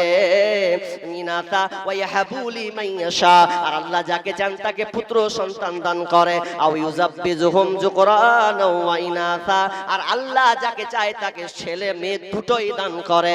আবার ওয়া ইয়াজআলু মান ইয়াশাউ আকিমা, আর আল্লাহ যাকে চায় তাকে 10টা বাজতে রাখেন, ভালো হবে। এখনই দিয়ে দেবেন তো, আজ 2 ঘন্টা চিল্লাতে হবে। একটু রাখেন, নামটা লিখে দেন। হ্যাঁ, নামটা লিখে দেন, তখন আমাকে বলে দেবেন, তাহলে সবচেয়ে ভালো হবে। নামটা লিখে দিন। কি বললাম? যে আল্লাহ তাআলা বলছেন যে আমি কাউকে বান্ধা করি, কাকে ছেলে দিই, কাকে মেয়ে দিই, কাকে আবার ছেলে মেয়ে দুটোই দান করে দিই, দুটোই দিই। তবে আল্লাহ বলছেন খবরদার, চাইবি তো আমার কাছে চা, অভাব তোর, খবরদার তাবিজ ঝুলাবি না, খবরদার কবিরাজের দ্বারস্থ হবি না। মেয়েদের কথা শুনছি তো মাঝে মধ্যে এমন রাগ উঠে যে রাগটা মেরে ওদের রাগ মিটবে না। আমি ধুলিয়ানে কোনো জায়গায় গেছি, এক জায়গাতে একটা রুগী দেখতে গেছি। তো রুগী দেখতে গিয়ে দু খালা, একটা রুগীর ইয়াতে বসে আছে বেডে, বসে 2 খালা খুব গল্প করছে। তা আমি রুগী দেখতে গেছি পাশে, তা আমি আবার আওয়াজ শুনতে পাচ্ছি, ওরা গল্প, মেয়ে ছেলে মানে গল্প, ওরা লাগাবি বাড়ির গল্প, কি হলো কি খেলে হ্যানতেন সবকিছু গল্প। তো গল্প করতে করতে এক ফাঁকাম করে বলছে যে হ্যাঁ গে বুবু, কবিরাজকে আজকাল আল্লাহ কইতে হবে। শুনে আমার দিমাগ শর্ট, কবিরাজকে আল্লাহ কইতে হবে মানে কেন? তো বুঝে জানিস কবিরাজ গালাও দেখছি ছেলে ফুটিছে, এখন যাচ্ছি তো ছেলে পিলে হয়ে গেছে। মানে কত আর ইমানে পোকা লেগে আছে, কবিরাজকে আল্লাহ বানিয়ে দিলে কেন? ছেলে হচ্ছে ওই লেগে, ভারী মুশকিল। আর কবিরাজের কারিশমা তো জানা নাই। কবিরাজ বিভিন্ন ছলে বলে কৌশলে কারিশমা লাগায়। কি কারিশমা লাগায়? এক জায়গাতে একটা মেয়ে একটা কবিরাজকে দেখাতে গেছে, তো কবিরাজকে দেখাতে গিয়ে বলছে হাজি আমার বৌমার এই ছেলে হচ্ছে না, তো কি করব? তো কি করবে, এত তো ভেজাল আছে যে ওই জায়গা হয় না। কি ভেজাল? কইছে ভেজাল ওখানে আছে। কি ভেজাল? কইছে কাপড় গালার, কি তোমার বহুর যে কাপড় গালা পড়ে, তো কাপড় গালাতে কিছু ছিঁড়া মিড়া আছে কি? তো বাড়ি গিয়ে চেক করে দেখছি তো ঠিকই, তো বহু গলা জায়গা জায়গা কিছু কাপড় ছিঁড়ে। তাহলে তো ওখানে গোলমাল লেগে আছে, কাপড় ছিঁড়ে তার মানে ছেলে হবে না। তো এখন সাবধানে হতে হবে। কি এখন টিপস দিচ্ছে, কথাটা কেন বললে? ওয়ান যাতে ঢাল মারছে, এটা যে গ্রামের মেয়ে যদি হয় তো কাপড় মেলবে কোনখানে, এতে বাইরে মেলতে পারে, তুলতে গিয়ে ছিটতে পারে, হতেই পারে। তো ও কারিশমা ওখানে লাগে যে ওরে বুবু তোমার বহুর যদি থাকে কাপড় ছিঁড়ে তাহলে ও ছেলে হবে না, তো এখন তাবিজ দিব আর কিছু দিব তো দেখো তোমার ছেলে হয়ে যাবে, তুমি পোতা পেয়ে নিবা। তো জি না, এটা একদম শিরক, শিরক, শিরক হবে। সন্তান দেওয়ার মালিককে আল্লাহ, আল্লাহ ছাড়া কেউ সন্তানের দিতে পারবে না। নাহলে দলিল শুনেন, বনী ইসরাইলদের একটা ঘটনা আছে। একটা মেয়ে নবী মুসাকে বলছেন, হে নবী মুসা আপনি একটু দোয়া করুন, আল্লাহর সঙ্গে তো আপনার মোলাকাত কথা হয়, তা আপনি দোয়া করেন। আমি 4-5 বছর থেকে আল্লাহ আমাকে ছেলে দেয়নি, তো আমি চাইছি আপনি দোয়া করবেন যাতে আমাকে আল্লাহ ছেলে দেয়। তখন আল্লাহর কাছে দোয়া করছে, কোনো কাজ হয় না। দ্বিতীয় বছর আসছে, আবার আসছে, বলছেন আপনি একটু দোয়া করে দেন। তৃতীয়বার আসছেন, দোয়া করে দেন। শেষ আল্লাহ নবী মুসাকে বলছেন, নবী মুসা রে খবরটা দিয়ে দাও, এই মেয়েটার সন্তান যেন হবে না, মেয়েটার সন্তান হবে না, ও বাঁঝা হয়ে থাকবে। মেয়েটা তখন বাড়ি চলে গেল, চোখ দিয়ে যেন পানি ঝরছে, তার মানে আমার প্রদীপ জ্বলবে না। এই জন্য মেয়েটা যখন বাড়ি চলে গেলাম, নামাজে দাঁড়াই, আল্লাহর কাছে বারবার বলে, আল্লাহ না না, তুমি বড় দয়াবান, তুমি বড় মেহেরবান, আল্লাহ তুমি পারো, তোমার হাতে শক্তি রয়েছে, আল্লাহ তুমি আমাকে বন্ধা বানিয়ে দিও না। শাশুড়ির কাছে যেন কথা শুনতে হয়, পরিবারের কাছে যেন উল্টা পাল্টা কথা শুনতে হয়। আল্লাহ আমি তোমার কাছে চাই, তুমি ছাড়া কেউ দিতে পারবে না, আল্লাহ তুমি আমাকে একটি সন্তান দাও। প্রতিদিন যেন দোয়া করেন, কোনদিন যেন নারাজ হয়ে যায়নি আল্লাহর উপরে। অথচ নবী মুসা মেয়েটাকে বলে দিয়েছে, আল্লাহ বলে দিয়েছে তোমাকে সন্তান দেবে না, কিন্তু এরপরেও যেন নিরাশা হয়ে যায়নি, ভেঙে পড়েনি, আল্লাহর কাছে যেন চেঁচে বসেছে। 5 বছর পর নবীর মুসার কাছে এসে বলছেন, এ নবী মুসা দেখো দেখো দেখো, আমার কোলে একটা বাচ্চা, হাতে আর একটা বাচ্চা নিয়ে এসেছি। নবী মুসা দেখে তো অবাক, আহারে তুমি তো সেই মেয়ে, যেই মেয়ে আমার কাছে 3 বার অভিযোগ করেছো, আল্লাহর কাছে দোয়া চেয়েছো, কিন্তু আল্লাহ তো বলেছে সন্তান দেবে না। আল্লাহর কাছে তখন বলছে, আল্লাহ এটা আবার কেমন উল্টা হলো, তুমি বলেছো সন্তান দেবে না, আবার তুমি তাকে 2টা সন্তান দিয়েছ। আল্লাহ বলছেন, নবী মুসা রে ওই আমার বান্দি, ওই আমার বান্দি, তুমি যে বলেছো তবু মেয়েটা ভেঙে পড়েনি, একবারও বলেনি যে আল্লাহ দিবে না। ও বাড়ি গিয়ে রোজ রোজ প্রতিদিন কেঁদেছে, আর আমার কাছে রাত্রি বেলায় তাহাজ্জুদ উঠে আমার কাছে বারবার যেন চেয়েছে, বারবার আমাকে বলেছে তুমি রহমান, তুমি মেহেরবান, আমাকে এতটা ভালো লেগেছে, আমাকে লজ্জা দিয়েছে এই মহিলা, আমি আর থামতে পারিনি, আমি আমার ওই বান্দিটাকে সন্তান দান করে দিয়েছি। নিরাশ হতে হবে না মা, তোমাকে কোথাও যেতে হবে না, ডাক্তার দেখান, এটা প্রয়োজন আছে, তবে পাশাপাশি প্রতিদিন আল্লাহর উপরে ভরসা করো, নামাজের মধ্যে তাহাজ্জুদের মাধ্যমে চাও, আল্লাহ তোমাকে সন্তান দেবে। তাহলে 3 নাম্বার হয়ে গেল। ওয়াল জুউ, 2টা হলো ওয়া নাকসিম মিনাল আমওয়াল। আল্লাহ বলছেন আমি তোমার মাল নিয়ে পরীক্ষা করব, ওয়া নাকসিম মিনাল আমওয়াল, আমি তোমার ধন সম্পদ টাকা পয়সা নিয়ে আমি আল্লাহ পরীক্ষা করব। তোমাকে আমি আজকে 1 কোটি টাকার মালিক করেছি, 10 বিঘার মালিক বানিয়েছি, কখনো আমি আল্লাহ তোমার 1 কোটি টাকাকে কেড়ে নেব? আপনারা জানেন আল্লাহ বলছেন কখনো আমি দিয়ে পরীক্ষা করি, কখনো নিয়ে পরীক্ষা করি। আপনাদের পাশে হরিশ্চন্দ্রপুর বলে একটা থানা আছে, যে থানার মধ্যে একটা লোক, ভদ্রলোক আছে, যার নাম মতিউর রহমান, নাম শুনেননি? মতিউর রহমান কে না জানি, পৃথিবীর তোর পার, ফেসবুক তোর পার হয়ে আছে। আপনি বলেন তো 10 বছর পূর্বে কি তার খবর কেউ জানতো কি? কেউ কি টের পেয়েছিলেন কি? তিনি নিজেই, আমি তার কথা আমি সোশ্যাল মিডিয়াতে দেখেছি, তিনি বলেছিলেন আমি গরিব ছিলাম, আমি গরিব অসহায় ছিলাম, এই জন্য আমি গরিব হালাতে আমি যাকে আমাকে আল্লাহ পয়সাওয়ালা করেছে, টাকাওয়ালা করেছে, তো আমি গরিবদের সাহায্য করব, এটা তার কথা, সেটা ব্যক্তিগত তার কথা আমি দেখেছি। বসেছি, তিনি বলেছিলেন, তার মানে আল্লাহ বলছেন আমি কখনো কোনো বান্দাকে কোটি টাকা দিয়ে পরীক্ষা করব, কখনো আমি আল্লাহ তার টাকাটাকে ছিনিয়ে নেব, আমি তোর মুখের পানে দেখব। কেমন আল্লাহ বলছেন, যেমন মনে করুন আপনার একটা কোলো ভাতিজা আছে, ওই ভাতিজাকে আপনি বিস্কুট খেতে দিচ্ছেন, ভাতিজাকে একটা বিস্কুট নিয়ে দিলেন তো আপনি বিস্কুট লে ভাতিজা খা। এবার আপনি ওই ভাতিজাকে বলছেন তোর বিস্কুটটাকে লেলবো দেখ, লেলবো দেখ। আপনি দুখান কেড়ে নিলেন, বাচ্চাটা কে করে কাঁদতে লাগলো, আবার তুমি ওই বাচ্চাটাকে ভাতিজাকে দিয়ে দিলেন। লা, আরে তোর লেগেই তো আমি লিয়েছি রে, তো আমি তো খাবো না, তুই খাবি তো আমাকে ভালো লাগবে, তুই আমার ভাতিজা, তুই আমার ভাইয়ের ছেলে, তুই খা, আমাকে ভালো লাগবে। আসলে যেটা আমরা কারি সেটা অভিনয়। আমি দেখি বাচ্চাটার মন মানসিকতা কেমন আছে, ও ঠিক অবস্থায় আছে না বেলাই না, সেটা আমি আপনি পরীক্ষা করার জন্য দেখে। আল্লাহ বলছেন বান্দারে আমি তোকে ওই রকমই পরীক্ষা করার জন্য, পরীক্ষা করে তোর মালটাকে আমি একবার ছিনিয়ে না আপা, তোর মনের অবস্থা আমি জানতে চাই, তোর মনটা কি বলে, এটা পরীক্ষা করার জন্য আমি আল্লাহ তার মালটাকে আমি ফুঁকেরে নি। হতাশা হওয়ার কিচ্ছু নেই। এখন যদি আপনার দুটা গরু মরে যায়, আপনি হাই তো আমার চাচার গরু বেচারি প্রতি বছরই একটা করে গরু পালার, একটা করে হয়তো একটা করে বিক্রি করলে 40,000-50,000 করে পাই। আর গরুটা মরে গেল গত 2 বছর আগে আমার চাচার। এত কান্না করছে গরিব মানুষ, কি করবে, মরে গেছে গরু, এখন কি করি, একটা তার সাহারা কোনো কাজ নাই, তো এবারে এত কান্না করছে। ওই চাচাকে যদি বলেন একবার বলে দেখেন, চাচা তুমি কবার গরু বেচেছো? চাচা বলছে আমি তো 10-15 বছর থেকে গরু চাষ করছি, তা আমার ব্যাগ বিক্রি করা হয়ে গেছে 5-7টা, একটা বিক্রি করেছি 40,000, 30,000, 50,000 পর্যন্ত পেয়েছি। তাহলে আল্লাহ তোমাকে 15 বছর থেকে দিচ্ছে, একটা তো গরু নিয়েছে, এই জন্য তুমি হাই উতাস করছো। আল্লাহ বলছেন না রে বান্দা না, আমি তো একটা নিলাম, দিয়েছি 5টা 10টা, আমি তোমাকে পরীক্ষা করার জন্য এটা দিয়েছি। নাম্বার 4, আমি চটচট করে 11টা বাচ্চা। নাম্বার 4 আল্লাহ তাআলা বলছেন ওয়াল আনফুস, আল্লাহ বলছেন আমি তোমার জানলি আমি আল্লাহ পরীক্ষা করব রে।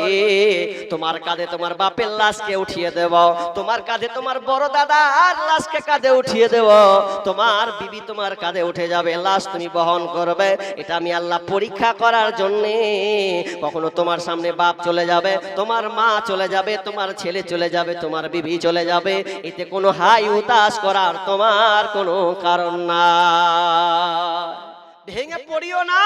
আল্লাহ বলছেন তোমার জান পর্যন্ত লিবতে, জান তোমার বাপ হতে পারে, তোমার মা হতে পারে, তোমার বিবি হতে পারে, তোমার ভাই হতে পারে, কিন্তু সম্পূর্ণ ভেঙে পড়ে যেও না। ওটা আমি আল্লাহ দিয়েছি, আমি আল্লাহ নিব যে করে হোক।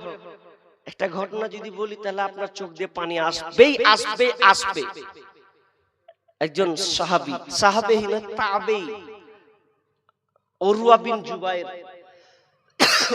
বিন জুবাইর, তিনি বিখ্যাত একজন তাবেঈ, যার জন্ম উসমান রাদিয়াল্লাহু তাআলা আনহুর সময়। উরওয়া বিন জুবাইর হচ্ছে সাহাবী, বিখ্যাত সাহাবীর ছেলে উরওয়া। তো উরওয়া বিন জুবাইর একদিন মদিনা থেকে দামেস্কে যাবেন, তো কার সঙ্গে? তো বাদশা খলিফার সঙ্গে, ওয়ালিদ ইবনে আব্দুল মালিক বলে একজন বাদশা, ওই বাদশার সঙ্গে তার সাক্ষাৎ করবে, দেখা 1 মাসের পথ, লম্বা 1-2 মাসের পথ ঘোড়াতে চড়ে যাবেন। তো ঘোড়াতে যখন চড়ে, তো ছোট একটা বেটা, বাড়িতে যদি ছেলে থাকে তো সবাই যদি বলে আব্বা আমিও যাবো, যদি ধরে চিল্লাই, তো কার মন না চায়, তখন বাপ বলে চল তাহলে আমার সাথে যাবি যখন, এরকম হয় না? আপনি ওই ছেলেটাকে নিয়ে নিলেন, ছোট 7টা বেটা, আর ওই হচ্ছে ছোট, নাম মোহাম্মদ। ছেলেটাকে ওদের বেটা চাপ, ঘোড়াতে চাপার পর এবার দামেস্কের দিকে মারলো দৌড়। এবার দামেস্কের দিকে যখন যাচ্ছে, যেতে 1 দিন 2 দিন 3 দিন 4 দিন 5 দিন হয়ে যায়। যেতে ছোট তো বাচ্চা, 5-7-8 বছরের বাচ্চা, বা কত বা বুদ্ধি হবে, বাপের সামনে চাপা ছিল। এমন সময় ঘোড়াটা যেন পাগলার মতন করতে লেগেছে, যেমন কুদা শুরু করেছে। এমন সময় চলতি অবস্থায় বাচ্চাটা সে মোহাম্মদ যেন মাটিতে যেন পড়ে গেল, বালুতে যেন পড়ে গেছে। আর যেমনই পড়ে যাওয়া অন্ধকার রাত, এমন সময় পায়ে পদপিষ্ট হয়ে, ঘোড়ার পায়ে পদপিষ্ট হয়ে সঙ্গে সঙ্গে সন্তানটা মারা গেল। বাপের কান্না, আহা আমার সন্তান আমার চোখের সামনে মারা গেল, আমি কোন দিকে এলাম, বাড়িতেও জানবে না, আমাকে সোমবার সফর মারতে হবে। ওখান থেকে একটু কাজ করে কিছু দূর গিয়ে একটা এলাকা গিয়ে, সন্তানকে তো আর বাড়ি নয়, সন্তানকে যেন ওইখানে দাফন কাফন করে দেওয়া হবে। রাতটা গভীর, কবর খনন করা হলো। কবর খনন কাকে বলা হয়? কবর খনন করা মানে সারা জনমের মতন আপনাকে ওখানে শায়িত করে দেওয়া হবে। যখন সন্তানকে যখন শায়িত করে দেওয়া হলো, আল্লাহর কাছে সবুর করছে, ইন্না লিল্লাহি ওয়া ইন্না ইলাইহি রাজিউন, শুধু সান্ত্বনা দিয়ে এই দোয়াটা পড়ছে আর সন্তানকে যেন দাফন করে দিল। বাপ কি মানবে? বাইরে এসেছি মা নাই, তাকে সন্তানের মুখখান দেখবে কি হালাত, কি অবস্থা, নিয়ে গেলে তো অনেক সময় লাগবে, লাশটার কি হাল হবে, এখানে দাফন যেন করে দে। সন্তানকে দাফন করে দেওয়া হলো। রাত এখনো শেষ হয়নি। দেখেন যখন ওই কবর থেকে যখন সন্তানকে দাফন কাফন করার পরে যখন কবরস্থান থেকে বের হচ্ছে, এমন সময় রাত দেখতে পাইনি উরওয়া বিন জুবায়ের একটা গর্ত, কবরস্থান ছিল পুরাতন গর্ত, ওই গর্ততে যেমনি পাটা গেছে, পা গিয়ে এমন ভাবে হোঁচট খেয়ে যেন পড়ে গেল, পাটা যেন ভেঙে গেল। বিপদের উপরে বিপদ। এক তো আমার কোন সন্তান, সে সন্তান আমার আদরের সন্তান মারা গেল, আবার আমার পাটা ভেঙে গেল। এবার আমি কি করি? ইন্না লিল্লাহি ওয়া ইন্না ইলাইহি রাজিউন যেন পড়ছেন। একজন ইমানদার তো তাই করবে। পা যখন ভেঙে গেছেন আর যেন থাকতে পারছে না, থামতে পারছে না, ওই পা ভাঙা হার নিয়ে ঘোড়াটা দেখে চলে গেলেন বাদশার দিকে, খলিফার দিকে চলে গেলেন। যখন তিনি পৌঁছে গেলেন, দিন যায় মাস যায়, মাস যেতে না যেতে পায়ের অবস্থা যেন আরো খারাপ হয়ে গেল। এতটা খারাপ হলো, পা থাকবে না, পা যেন পচন শুরু করেছে, পাকে যেন আর পাওয়া যাবে না। এমন সময় বাদশা বলছে, এক কাজ করো, চিকিৎসা করে লাও, চিকিৎসা করে কোন রকম ব্যবস্থাপনা করতে হবে। চিকিৎসকের কাছে গেল, চিকিৎসকের কাছে গিয়ে বলছেন, দেখেন ডাক্তার, এটা পাটা কি করা যায়? ডাক্তার পাটাকে দেখলো, দেখার পর শেষ একটা ফয়সালা দিয়ে দিল, এ পা রাখা যাবে না, এ পাটাকে কেটে বাদ দিতে হবে, কারণ পায়ে পচন ধরে গেছে, ঘা ধরে নিয়েছে, এই পাকে কোনো মতেই টেকানো যাবে না। যদি বাকি অংশটাকে টেকানো যায় তাহলে এখান থেকে অর্ধেক পাটাকে কেটে ফেলে দিতে হবে। যখন এই কথা বলা, পা কাটতে হবে, চোখ দিয়ে পানি আসে, আহা কি বিপদে পড়েছি আল্লাহ, কত বড় পরীক্ষা। দেখেন আমি আপনি হলে কি যে করতাম আল্লাহু আলাম। সামনে আপনি হাদিসটা ভালো করে অনুধাবন করুন, চলেন। এবার পা যে কাটবে, তো পাটা কেমন করে কাটবে? এখন বর্তমান চিকিৎসক, যদি আপনার চিকিৎসা করা হয় অপারেশনের মাধ্যমে, আপনাকে অভ্যাস করে দেওয়া হয়, অজ্ঞান করে দেওয়া হয়, আপনার বডি থেকে যদি কাটা ছিঁড়া হয় আপনি বুঝতে পান না, টের পান না। সেই সময় কিন্তু এরকম চিকিৎসা ছিল না, চিকিৎসা সেই সময় খুব কঠিন ছিল। কেমন চিকিৎসা? ওই চিকিৎসকরা সেই সময় যখন সার্জারি করা হতো, ওই লোকটাকে মদ খাওয়া হতো, মদ খিলিয়ে ব্রেনটাকে বেটাল করে তারপর তার শরীর থেকে কোনো যেন কাটা হতো। এবার উরওয়া বিন জুবায়েরকে বলছে, আপনি এক কাজ করুন, পা তো বাদ দিব, পা যদি বাদ দিতে হয় তাহলে আপনাকে মদ পান করতে হবে, আপনাকে বেটাল হতে হবে। উরওয়া বিন জুবায়ের বলছে, জীবনে কোনোদিন মদ পান করব না। যেই মুখ দিয়ে আমি কোনোদিন মদ পান করিনি, কোনো নেশা দ্রব্য পান করি নাই, যে মুখ দিয়ে আমি আল্লাহকে ডাকি, যে মুখ দিয়ে আমি কোরআন তেলাওয়াত করি, যেই মুখ দিয়ে আমি সূরা ফাতিহা বলি, যেই মুখ দিয়ে আমি দোয়া দরুদ পাঠ করি, ওই মুখ দিয়ে আমি আল্লাহ আল্লাহ তাসবিহ তাহলিল জিকির করে, ওই মুখ দিয়ে আমি কেমন করে আমি আমার মদটাকে মুখে ঢালতে পারি বলো? এটা আমার দ্বারা কখনোই সম্ভব নয়। খাবে না, চিকিৎসা করতে গেলে তো খাওয়া যায়, অসুবিধা নেই, খাও, বাঁচতে তো হবে, এটা শখের বস্তু তো নয়। এখন বলছে আমি খাবো না ডাক্তার, তাহলে তো চিকিৎসা হবে না। বলছে হবে, আমি খাবো না, কিন্তু আপনি, আমি পাটাকে আমি আগিয়ে দিলাম, আপনি কাটুন, আমার পা কাটেন, আমি দেখবো আমার চিকিৎসা। কি অবাক কাণ্ড! পা কাটা হবে, পা যে কাটা হবে, বলছেন পা আগিয়ে দেওয়া হলো, যখনই পাকে দেওয়া হয়েছে, ডক্টর আরাক বাসার বলে একজন তিনি লিখছেন, লিখতে তিনি তার সেই দিনকার বর্ণনা তিনি তুলে ধরছেন। আত্মাহারিক পত্রিকাতে এই ঘটনাটা পাবেন। পা যখন কাটা হচ্ছে, করাত দিয়ে আনা হলো, করাতকে এভাবে কাটবে, জীবিত মানুষ করাত আনা হলো, করাত এনে পাকে যেন কাটছে, আর চোখ দিয়ে পানি পড়ছে আর কাঁদছে, আল্লাহ সহ্য করতে পারি না, আল্লাহ তুমি আমাকে রক্ষা করো। বারবার যেন আল্লাহকে কাঁদছে আর বলছে। এমন সময় পা কেটে কেটে করাত দিয়ে যখন দুখান করে দেওয়া হলো, রক্ত যেন ঝরঝর ঝরঝর করে ঝরছে, বিষের চোটে যেন থাকতে পারছে না। এবার ডাক্তাররা বলছেন আর একটা চিকিৎসা আছে। এখন যে রক্ত ঝরছে, এই রক্ত ঝরার জন্য রক্তকে যদি বন্ধ করতে হয়, তাহলে একটা মেরে একটা কাজ করতে হবে, আগুন নিয়ে আসো, আগুন নিয়ে এসে কড়াইকে চাপিয়ে দাও, গরম তেলকে গরম ফুটন্ত ফুটান মানে গরম ফুটাও। গরম কেন ফুটানো হবে? এই যে সাইডের রগগুলো থাকে, এই রগগুলো যখন গরম তেলে দেওয়া হবে, রগগুলো মুচড়ে যাবে, রক্ত পড়া বন্ধ হবে।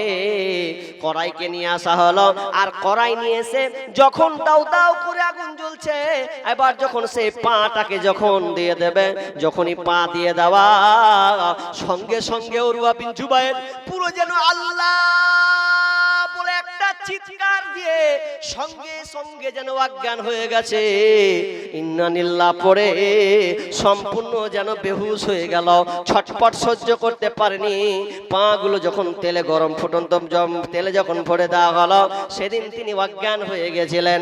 আল্লামা আরাক বাসার তিনি লিখছেন, উরওয়া বিন জুবায়ের জীবনে কোনোদিন ফরজ নামাজ ছাড়েনি, ফজর নামাজ পর্যন্ত সে ছাড়েনি, কিন্তু সেই দিনকে ছাড়তে বাধ্য হয়েছিল।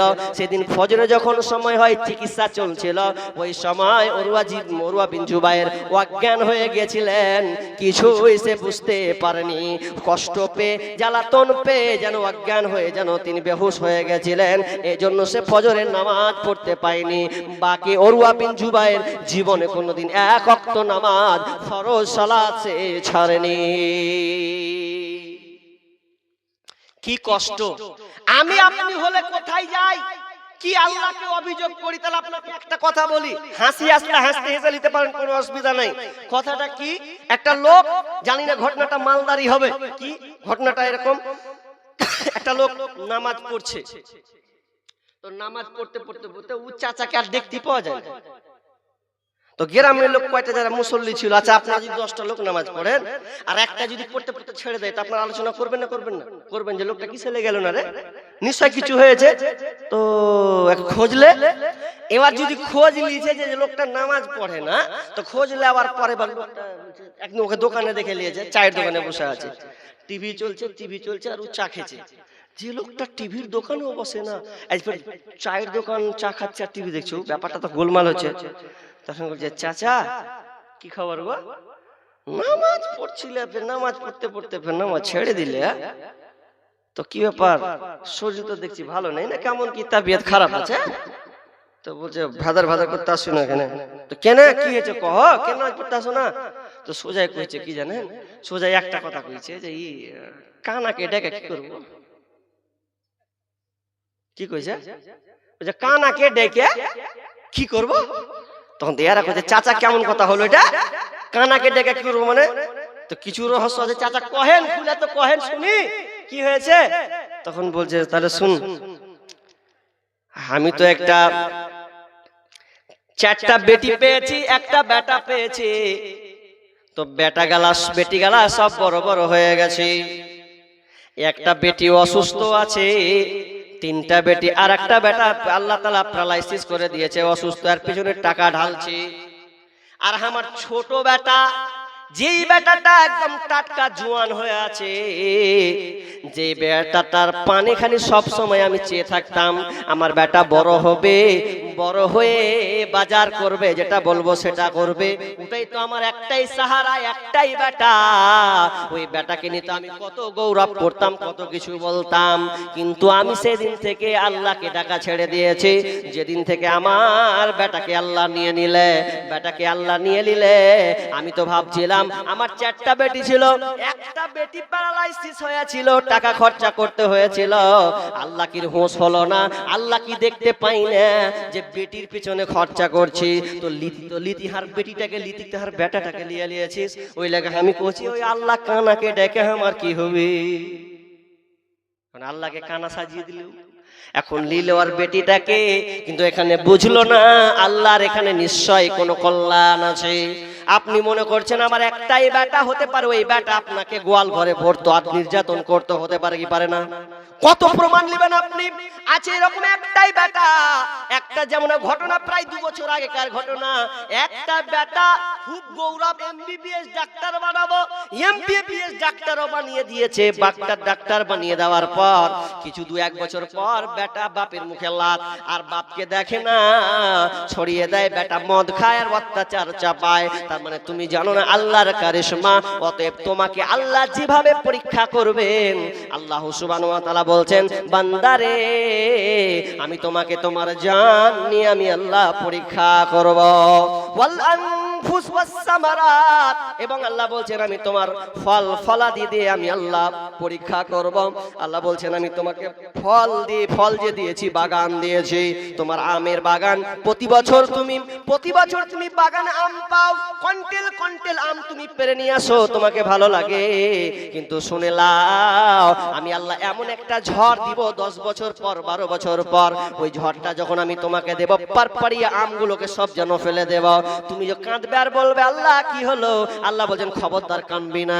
15 বছর ধরে আম নিয়েছিস, 15 বছর আম তুই বিক্রি করেছিস, টাকা ভরেছিস বাড়িতে, আমি আল্লাহ তোকে একটা ঝড় দিলাম। বল রে বাঁদর, আমি যে আমগালা দিয়েছিলাম ওই আমগুলো কি তুই ঝুলিয়েছিলি না আমি আল্লাহ ঝুলিয়েছিলাম? আমি তো পারলে ঝড় দিয়ে তোর মূলগুলোকে তখনই শেষ করে দিতে পারতাম। আল্লাহ বলছেন আমি তোমাকে পরীক্ষা করলাম, পরীক্ষা করে দেওয়ার জন্যে আমি আল্লাহ তোমার ঈমানকে যাচাই বাছাই করলাম। আল্লাহ বলছেন খবরদার দিশেহারা হবি না, ভেঙে পড়বি না। আল্লাহ বলছেন আমি তোমাকে 5টা বিষয়ে পরীক্ষা করব। তবে শুনেলে অভিযোগ নয়, যদি থামতে না পারিস, আল্লাহ বলছেন তুমি যদি থামতে না পারো, আল্লাযীনা ইযা আসাবাতুহুম মুসিবা, যখন তোমার উপরে মুসিবত আসবে, বালা মুসিবত আসবে, কিছু যদি না আমাকে বলতে পারো, যদিও তোমার অতটা বলার দরকার নাই, শুধু একটা কথা বলবে ইন্না লিল্লাহি ওয়া ইন্না ইলাইহি রাজিউন, ইন্না লিল্লাহি ওয়া ইন্না ইলাইহি রাজিউন। যদি এটা আপনি বলে সন্তুষ্ট হয়ে যান, তাহলে আপনার দুনিয়ার জীবনটাও সাকসেস, মরার পরে জীবনটাও সাকসেস। বুঝেননি কথাটা? বুঝেন কেমন? আপনাকে একটা কথা বলি। ধরলেন একটা লোক যাবে, কোথায় যাবে? কুমেদপুর স্টেশন। এবার কুমেদপুর স্টেশন যাবে, আপনিও যাবেন। তো আপনি বলছেন যে আমি আগে যাব, আমার একটা কাজ আছে। আপনার কাছে 2টা ব্যাগ আছে, তো ব্যাগ 2টাও ভারী, এখন ইয়ং ছেলে আছে, আর আপনি দাঁড়িয়ে আছেন কাকে দেবো। তা আমার ওই ভাতিজে চলে আসছে, তুই কোন যাবি রে? তুই তো শুনলাম নাকি তুই কুমেদপুর যাবি, তো দাঁড়িয়ে আছে 2টা ব্যাগ নিয়ে। 2টা ব্যাগ নিয়ে যখন দাঁড়িয়ে আছে, তখন এখন বলছি এই শোন, 2টা ব্যাগ লে, আমি গেনু, আমি আসছি, তুই 2টা ব্যাগ ধর, আমি আসছি। এর মানে কি? আমি ব্যাগ 2টা রেখে দেবো মানে কি তুই লিয়ে বাড়ি চলে যা, না তুই লিয়ে আয়, আমি আসছি। মানে তুই ব্যাগ 2টা স্টেশন লিয়ে আয়, হ্যাঁ তাহলে আমি 2টা নিয়ে নেবো, আমি গেলাম মানে তুই লিয়ে আয়। কথাটা বুঝেন? ইন্না লিল্লাহি ইন্না লিল্লাহ, আপনি আল্লাহকে বলছেন আল্লাহ তোমার জন্য এটা হয়েছে, তোমার জন্য আমার গরু মরেছে, তোমার জন্য আমার গাছের আমগুলো সব পড়ে গেছে, তোমার জন্য আমার বাড়ি পড়ে গেছে। আল্লাহ বলছেন চুপ কর, ইন্না লিল্লাহ ওয়া ইন্না ইলাইহি রাজিউন। বান্দা আয়, এসে তুই তোর বদলা নিয়ে লে। তো আমি জানিয়েছি তুই আমার কাছে আয়, এসে তোর গরু মরেছে, তোর আম মরেছে, তোর টাকা নষ্ট হয়েছে, বাড়ি পড়েছে, সবকিছু ধ্বংস হয়েছে, আয় এসে আমার কাছে বদলাটা নিয়ে নে। অপোজিট যদি আপনি আন্না লিল্লাহ না পড়েন, আল্লাহর উপরে যদি অভিযোগ থেকে যায়, আল্লাহ আমার সব 12টা বাজিয়ে দিল রে, কি করলো রে, তো দেখেন আপনার 2টাই লস। এক তো গুরু জীবনে পেলেন না ঘুরে, আপনি জমির ক্ষেত যে নষ্ট হলো ওটা পেলেন না, আর মরার পরে ওটাও যেন পেলেন না, সব বরবাদ। কিন্তু এক কথা যদি আপনি বলেন ইন্না লিল্লাহি ওয়া ইন্না ইলাইহি রাজিউন। যদি সঙ্গে সঙ্গে আপনি এই দোয়াটা পড়েন, কোরআন আয়াতটা যদি আপনি পড়ালেন, তাহলে আপনি দুনিয়াতে লাভবান হবেন, মরার পরেও লাভবান হবে। আল্লাহ দেখবে আমার বান্দা আমার উপর অভিযোগ করেনি, আমি আল্লাহ কোন দিক না কোন দিক দিয়ে ওকে মাল দিয়ে দেব, এবং মরার পরেও আবার আমি তাকে ডবল দান করব। লাভ দুই দিকই লাভ। আল্লাহ বলছেন তোমাকে আমি পরীক্ষা করব, আমি আর লম্বা করব না, বিদায় 11:30 বাজছে, অনেক আরো আয়াতগুলোকে ছেড়ে দিয়েছি, টাইম দেখছি আর চালাচ্ছি। যে আপনাকে যেটা বলতে চাচ্ছি যে আল্লাহর পরীক্ষা খুব কঠিন নয়, আবার খুব সহজ নয়, তবে আপনাকে সব সময় প্রস্তুতি থাকতে হবে যে আল্লাহ আমাকে এগুলো দিক দিয়ে পরীক্ষা করছেন। আল্লাহ কখন আপনাকে মাল দিবে, যেমন আল্লাহ বলছেন ইন্নামা আমওয়ালুকুম ওয়া আওলাদুকুম ফিতনা।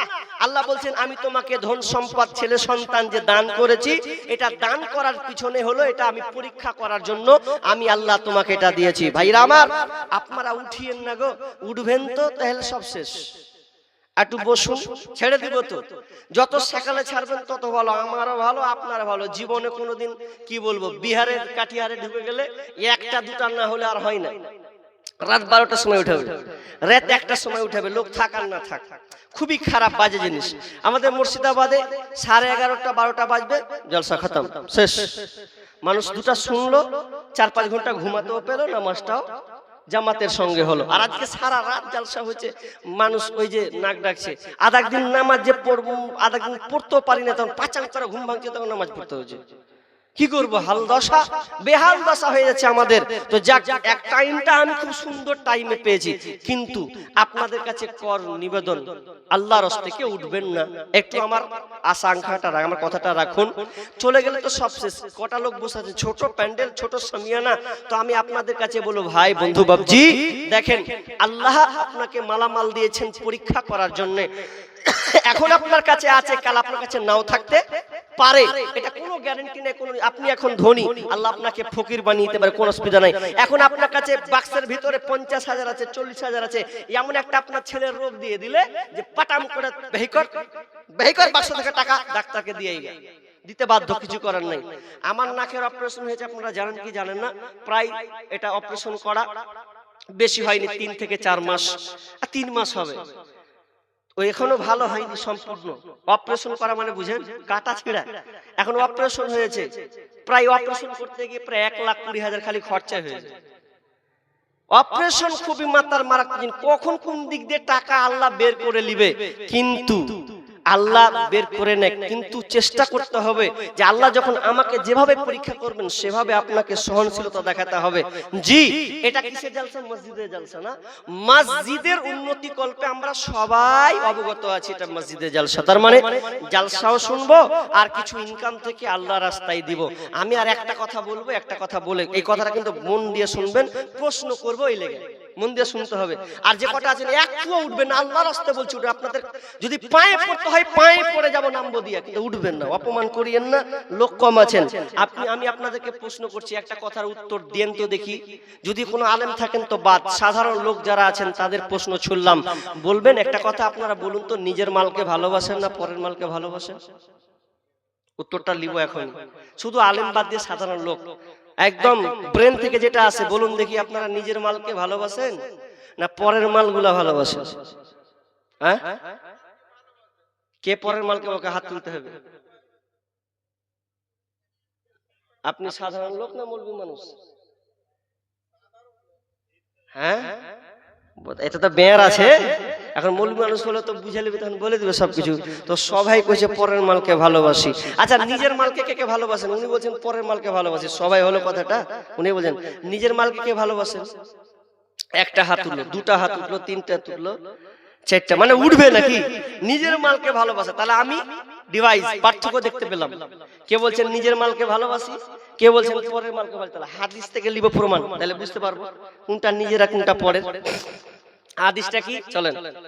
বিশ্বনবী বলছেন, সাহাবীরা বলো, তোমরা নিজের মালকে ভালোবাসো না পরের মালকে ভালোবাসো? যারা বেশি হাত তুললেন ওই রকমই সাহাবীরা বলছেন, আল্লাহ রাসূল এটা কেমন কথা, নিজের মালকে ভালোবাসবো পরের মালকে কেন ভালোবাসতে যাব? পরের মালকে কেন ভালোবাসতে যাব? নিজের মালকে ভালোবাসি। আমরা পরের মালকে ভালোবাসি না। সাহাবী তখন আল্লাহ রাসূল তখন সাহাবীদের বলেন, সাহাবীরা রে, এটা তোমরা মিথ্যা কথা বললে, বরং তোমরা নিজের মালকে ভালোবাসো না, পরের মালকে ভালোবাসো। কারণ তোমরা জানো না নিজের মাল কয়টি। যদি নিজের মাল সম্পর্কে তোমার ধারণা থাকতো, তুমি কখনো বলতে না যে আমি নিজের মালকে ভালোবাসি।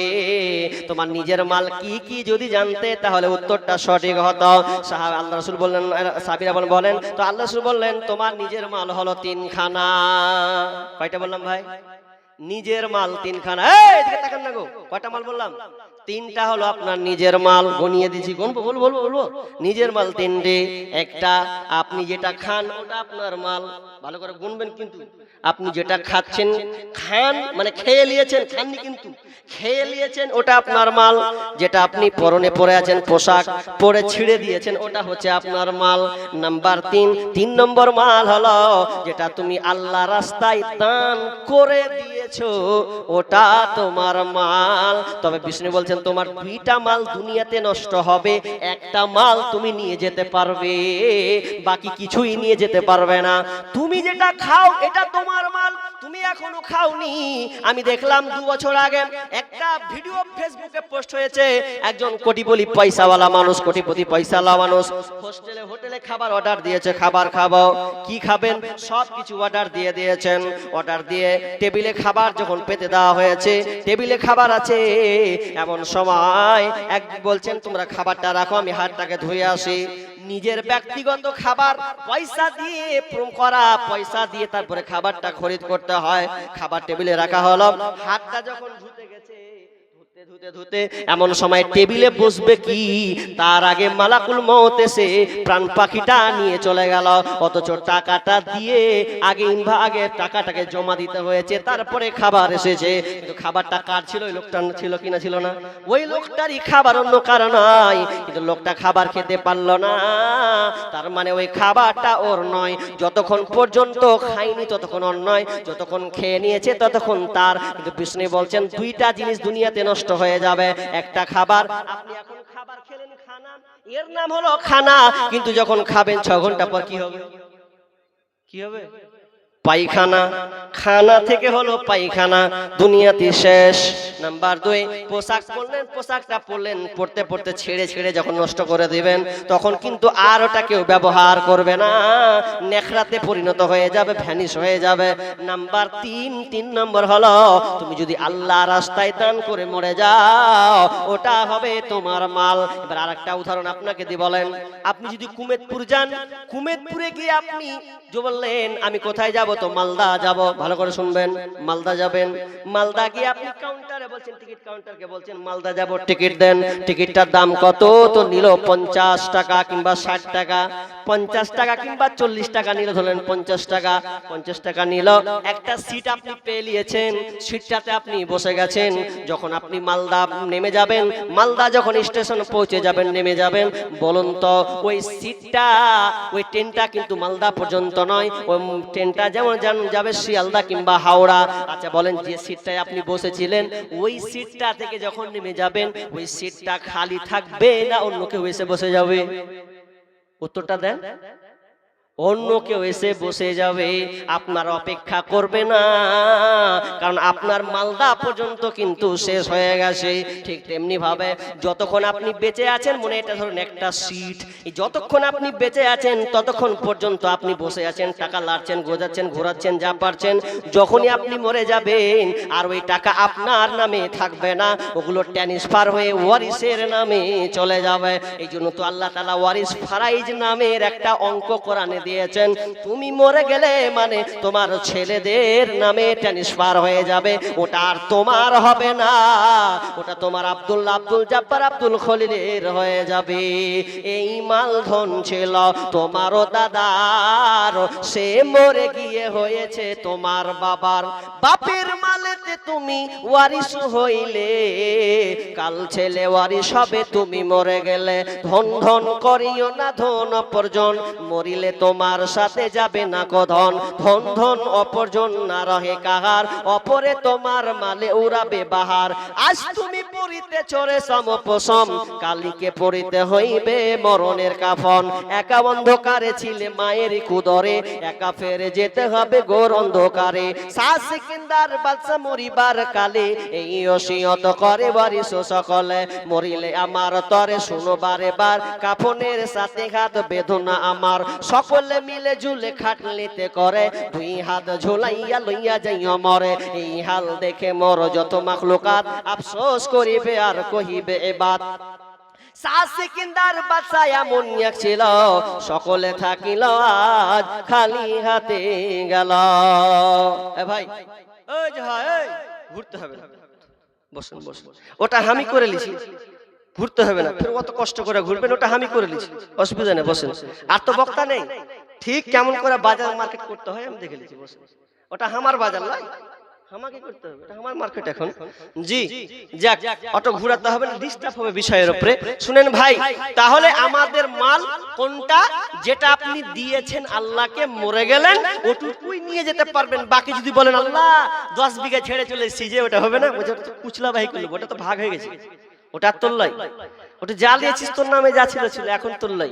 তো ভাইয়া, এটা মাদ্রাসা মসজিদের জালসা, বিধাই আমি একজন কোন বাপজি, কোন ভাই মায়ের জন্য, আব্বার জন্য কোন দাতা আগে কত দান দিয়েছেন জানি না, কিন্তু লোক সংখ্যা কম হিসাবে আমি যে স্থানীয় সর্দার, মরল, মেম্বার, প্রধান, মাস্টার, ডাক্তার যারা আছেন এবং খেটে খাওয়া মানুষ, তাদেরকে আমি বলবো আল্লাহর হস্তে একটা লোক বলুন যে 10,000 টাকা প্রথম দিয়ে শুরু করবো। আগে একটা লোক 10,000 দিনেওয়ালা একটা লোক কেউ আছেন আল্লাহর হস্তে 10,000 টাকা দিবেন। কোন একটা আল্লাহর বান্দা আছেন, মা নেই, মা দুনিয়া ছেড়ে চলে গেছেন, তবে এমন একটা নেকি আছে যে নেকিটা আপনার কবরে কার্যকারী হবে। সেটা কি? কারণ আল্লাহ রাসূল বলেছেন, ইজা মাতাল ইনসানু ইনকাতা আনহু আমালুহু ইল্লা মিন সালাসা। মানুষ যখন মরে যায় সব আমল বন্ধ, কিন্তু 3টা আমল বন্ধ হয় না। 1 নম্বর সাদকায়ে জারিয়া, যেটা করে গেছেন। আর নাম্বার 2 নম্বর, আপনি নেক সন্তান রেখে গেছেন। যে ভালো সন্তান রেখেছেন, মরে গেছেন, মরার পরে বাপের কথা স্মরণ করেছে, মায়ের কথা স্মরণ করেছেন, যে আমার মা, আমার আব্বা আমাকে এত সুন্দর করে লালন পালন করলো, কষ্ট মেহনত করে, যেই মা কবরস্থ হয়ে গেছে। মায়ের অবদান যে কত আছে আপনি অবাক হয়ে যাবেন। ঠান্ডার দিন আসতে গেলে, মৌসুম আসতে গেলে, মা যখন একটা সন্তান পেশাব করে দেয়, কোন ঠান্ডা, তখন মা যখন বুঝতে পারে, ওই সন্তানটাকে কোলে নেই, কোলে নিয়ে বলছে, আহা আমার সোনা মানিক রে, ভিজে গেল। তো মা তখন কি করে? ওই সন্তানটাকে সরিয়ে দেয় শুকনা জায়গাতে। জায়গা যদি না থাকে তো মা কি করে? পারলে মা ওই ভিজা জায়গায় আশ্রয় নেয়, কিন্তু সন্তানকে ভিজতে দেয় না, কারণ সন্তানকে ঠান্ডা লাগবে। মায়ের অবদান আপনি শেষ করতে পারবেন না। সেই মা কবরে সাইিত হয়ে আছে। কোন আল্লাহর বান্দা আছেন, কোন ভাই, কোন বাপজি, যে মায়ের কথা স্মরণ করে আপনি মসজিদের জন্য দেবেন একটা লোক 10,000 বলেন। কে আছেন আল্লাহর রাস্তে? 10,000 একটা লোক 10,000 বলুন। 10,000 শুরু তাকে দিয়ে আপনি ডবল নেকি পাবেন। আপনাকে দিয়ে যদি শুরুয়াত হয়, প্রথম যে দান করবে সে নেকি পাবে, ডবল নেকি পাবে, তার নেকি বৃদ্ধি পাবে। যদি আপনাকে দেখে আর অন্যজন কেউ দেয়, একটা লোক 10,000 হবে না?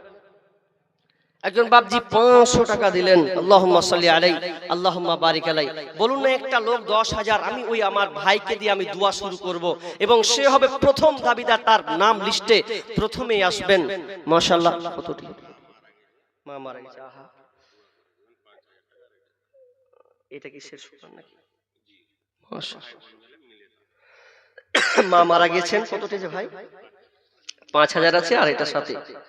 আচ্ছা জি, আচ্ছা, আমার ভাই 5,000 টাকা মায়ের কথা স্মরণ করেছে। আহা, যেই মা, মায়ের নাম, মায়ের মতন পৃথিবীতে মধুময় ডাক আর পৃথিবীতে কোনো শব্দ নাই।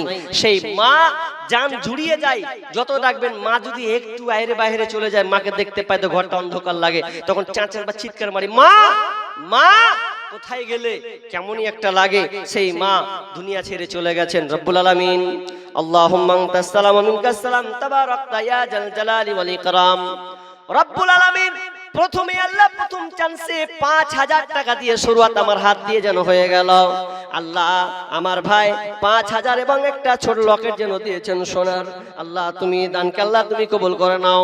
মা দুনিয়াতে নাই, দুনিয়া ছেড়ে কবরস্থ হয়ে গেছে। আল্লাহুম্মা গফির লাহু ওয়ারহামহু ওয়া আনতা খায়রুর রাহিমিন। আল্লাহ তুমি মাকে ক্ষমা করে দাও, আল্লাহ তার পাপ রাশি ক্ষমা করে দাও। অন্ধকার কবর, যেই কবর সাপ বিচ্ছুর ঘর, আলোকিত নাই, আল্লাহ তুমি 3.5 হাত ঘর, এই অন্ধকার কবরকে আল্লাহ তুমি আলোকিত করে দাও। আল্লাহ তুমি ঘরটাকে প্রশস্ত করে দাও, চোখের নজর যতদূর যায় ততদূর পর্যন্ত প্রশস্ত করে দাও। আল্লাহ জান্নাতি বিছানা দাও, আল্লাহ তুমি তাকে রহমতের চোখে দেখো রব্বুল আমিন। আল্লাহ ভাইকে তুমি সহি সালামতে রাখো, আত্মীয় স্বজনকে সুখ শান্তিতে রাখিও, বালা মুসিবত দূর করে দিও। যতদিন থাকবে আল্লাহ তুমি তাদের ঈমান হালাতে বাঁচিয়ে রাখিও। রব্বানা তাকাব্বাল মিন্না ইন্নাকা আনতাস সামিউল আলিম। আমিন সুম্মা আমিন। মায়ের চোখে ঝরলে পানি আল্লাহর আরশ কাঁইপা যায়, কান্দে না যেন মায়, কান্দে না যেন মায়। মায়ের চোখে ঝরলে পানি আল্লাহর আরশ কাঁইপা যায়, কান্দে না যেন মায়, কান্দে না যেন মায়। মাশাআল্লাহ, মেয়েদের মহল থেকে রব্বুল আলামিন একটা গলার হার এসেছে চাঁদির। আল্লাহ তুমি দানকে আল্লাহ তুমি কবুল করে নাও রব্বুল আলামিন। একজন আমার কোন বোন একটা মেয়ে মহল থেকে গলার হার আল্লাহ দিয়েছেন। আল্লাহ তুমি অলংকার সৌন্দর্য জিনিস আল্লাহ তোমার মসজিদকে আবাদ করার জন্য আল্লাহ তোমার রাস্তায় দান করে দিয়েছে। আল্লাহ তুমি মরার পরে আল্লাহ তোমার ওই বান্দিকে আল্লাহ তুমি সৌন্দর্য করে দিও, তাকে যেন মালামালে তাকে এমন ভাবে সাজিয়ে দিও আল্লাহ যেমনটা সে ক্ষুদ্রতে আল্লাহ দিয়েছেন। আল্লাহ তুমি দানকে কবুল করে নাও, তার ভালো মুসিবত দূর করে দাও, রোজগারের বরকত দাও। আমিন সুম্মা আমিন। কি নাম?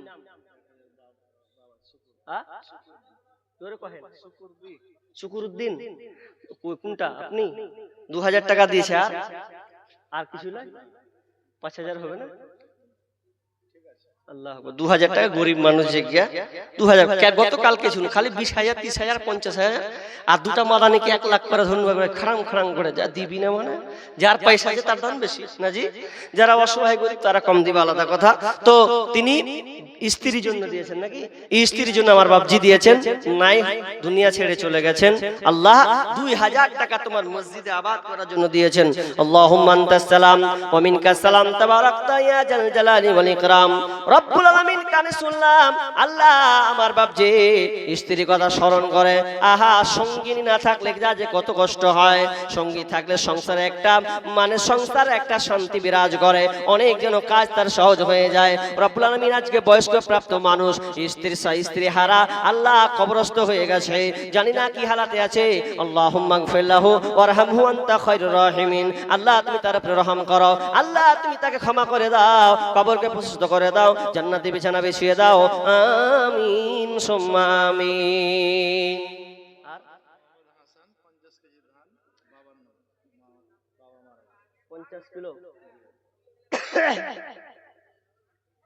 50 কেজি ধান। আচ্ছা সেক্রেটারি ক্যাশিয়ার যেগুলা আছে এগুলা কি হয়ে গেছে?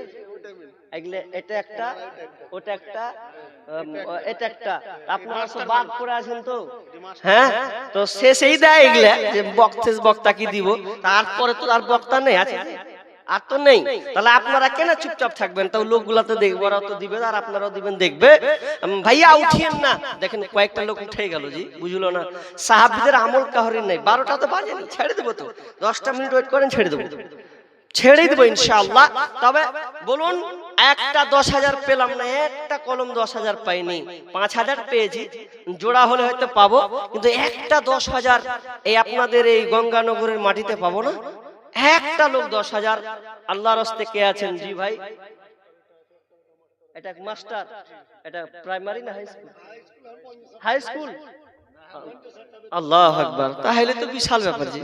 হ্যাঁ জি, হাই স্কুলের মাস্টার, খালি ছুটি হলি ভালো, ছুটি হলি ভালো, জায়গা করোনা দিয়ে দেখা রাখবার যা হাই হবে জি।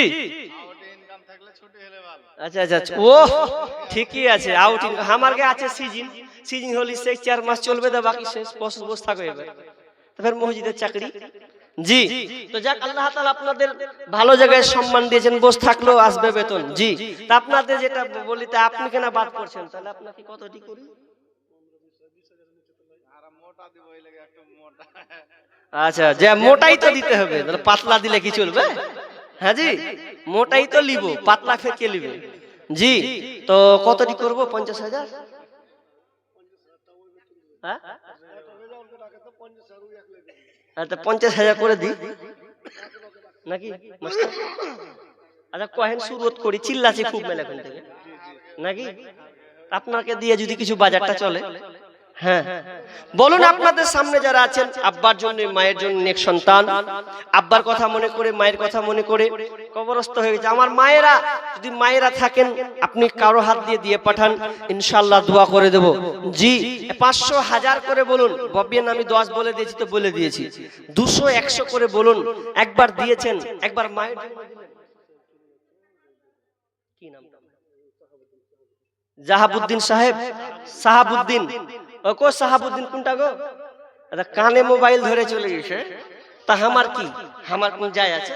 কহে দিলাম, বাকি উনার দায়িত্ব, দিবে না দিবে এটা উনার কাজ। জি, আল্লাহ মাল দিয়েছেন, আল্লাহ পীরের রস একদিন বার করবেই করবে। একটা কথা আপনাকে বলি, কথাটা কেমন? আপনি আলেম ওলামা একটু বলবে, ভাই বাপজি বন্ধু দেন, মাদ্রাসার জন্য মসজিদের জন্য দেন, যেন উন্নতি কল্প হয় দেন। কিন্তু মানুষ অনেক সময় বলছে দিব কি দিব না, কিন্তু এমন একটা জিনিস আছে বুঝলেন, এমন একটা জায়গা আছে ওকে দিতে বাধ্য, ওকে দিতে বাধ্য। বুঝতে পারেননি হয়? আপনি রাস্তা দিয়ে চলতে চলতে চলতে যদি কোন ডাকাতের হাতে পড়ে যান, আল্লাহ না করুক আপনাকে ডাকাতের হাতে ফেলুক, আমি দোয়া করছি না, তবে আপনাকে যদি ডাকাতের হাতে কোন ব্যক্তি যদি পড়ে যায়, পকেটে 50,000 থাক আর 1 লাখ থাক, ও কবে বাপ নিয়ে এলে, মানে গলায় ছুরি মেরে দিয়েছে এখন, বাপ যা আছে সব নিয়ে এলে, কিন্তু আমার প্রাণটা ভিক্ষা দে, বলবে না? ওই সময়তে বাপ বলবে, মানে উয়াকে মানে ঘুরিয়া বাপ বলবে, আর আমরা কইছি ঘুরিয়া বাপ দেন 10 20 100 500, আর ওখানে ঘুরিয়ে ওয়াকে বাপ কইতে হবে। তো এই রকম পজিশন কোনখানে দিতে হয়, তো আমরা আপনার জন্যই চাইছি, আপনার আখিরাত কল্যাণের জন্য আল্লাহর একটা মাধ্যম আল্লাহ আমাকে পাঠিয়েছেন, আমি বিধায় আমি আপনাদের কাছে চাচ্ছি। কি নাম? ফরিদ। ফরিদ ভাই 2000 টাকা দিয়েছেন মায়ের জন্য, মায়ের জন্য 2000 টাকা। আল্লাহু আকবার। মারা গিয়েছেন আমার সেই ভাই, মাকে মনে করে 2000 টাকা দিয়েছেন। আল্লাহুম্মা আনতাস সালাম ওয়া মিনকাস সালাম তাবারাকতা ইয়া জাল জালালি ওয়াল ইকরাম রব্বুল আলামিন। আল্লাহ শুনলাম কানে, মা পৃথিবীতে নাই, মায়ের জন্য আল্লাহ নেক সন্তান 2000 টাকা দিয়েছেন।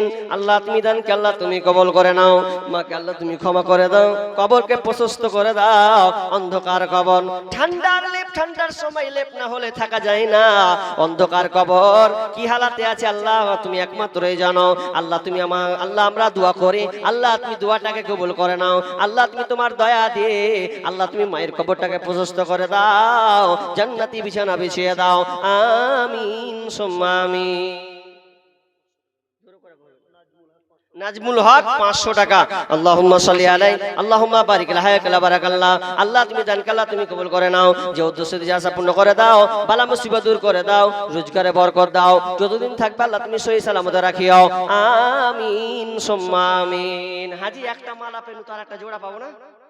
আপনাদের মা বোনগুলো আছে না চলে গেছে? আছে আছে। আমার খালা, আমার মা, আমার মাসি একটা মালা পেয়েছি, তো এটা যদি জোড়া পেত তো ভালো হতো। কোন আমার খালা আছেন যে এটা জোড়া হবেন? আর একটা 10,000 চাইলাম, আল্লাহর রাস্তায় বলেন আমি আর খুব জোরে 5 মিনিট আছি, এই 5 মিনিটের মধ্যে জি ওটা আচ্ছা বলবো ইনশাআল্লাহ, বলে দেবো শেষে। কি বললাম যে আমি আর 5টা মিনিট আছি, এই 5টা মিনিটে যা দিবেন আপনার কপাল ভালো, তো কপাল ভালো দোয়া আপনি পাবেন। কারণ বিষ্ণুই বলেছেন কয়েকজন মানুষের দোয়া আল্লাহ কবুল করেন, তার মধ্যে একটা হচ্ছে মুসাফির। যারা মুসাফির তাদের দোয়া আল্লাহ কবুল করেন। এক লিস্টে আমার মুসাফির লিস্টে নাম আছে, বিধায় আমি আপনাদের কাছে চাচ্ছি দোয়া করব আপনাদের জন্য। খাস এই নগম একটা আল্লাহর বান্দা, আমি আপনার জন্য প্রাণ খুলে দোয়া করব। আল্লাহর রাস্তায় আপনি অংশগ্রহণ করুন, 100 200 500 500,000 আল্লাহর রাস্তায় একটু দিয়ে যাবেন। মসজিদ আবাদ করছেন, এই মসজিদদের অনেক খরচ থাকতে পারে, সরকারি তো আপনারাই, সরকার দিবে না, কারণ সরকার এমন একটা হয়ে গেছে, আপনারা তো দেখলেন। আর একজন ভাই 500 টাকা দিয়েছেন, আল্লাহুম্মা সাল্লি আলা মুবারিক আলাইহি। আপনার দিকে ধান চাষ হয়, ধানগুলো লেখাতে পারেন, ভুট্টা চাষ হলে ভুট্টাগুলো লেখাতে পারেন, এগুলো জি। আচ্ছা, গরম পানি আছে, এটা ঠান্ডা হয়ে গেছে, যেমন আছে আছে ওই তলাটা ঢালেন তাইলে হবে। আর একজন ভাই দিয়েছেন 100 টাকা। ভাই 10টা লোক 1000 টাকা করে বলুন না, 10টা লোক দাঁড়ান, যে ইনশাআল্লাহ 12 মাসে এই শেষ রাত, শেষের বেলায় 1000 টাকা করে দিব। আপনার কাছে নাই, আপনি বলুন, হাত তুলুন, ইনশাআল্লাহ এই মসজিদের জন্য। এটাই আপনার দান, এটাই আপনার আখিরাতি পুঁজি করা, এটাই আপনার সঙ্গে যাবে, বাকি কিছুই যাবে না।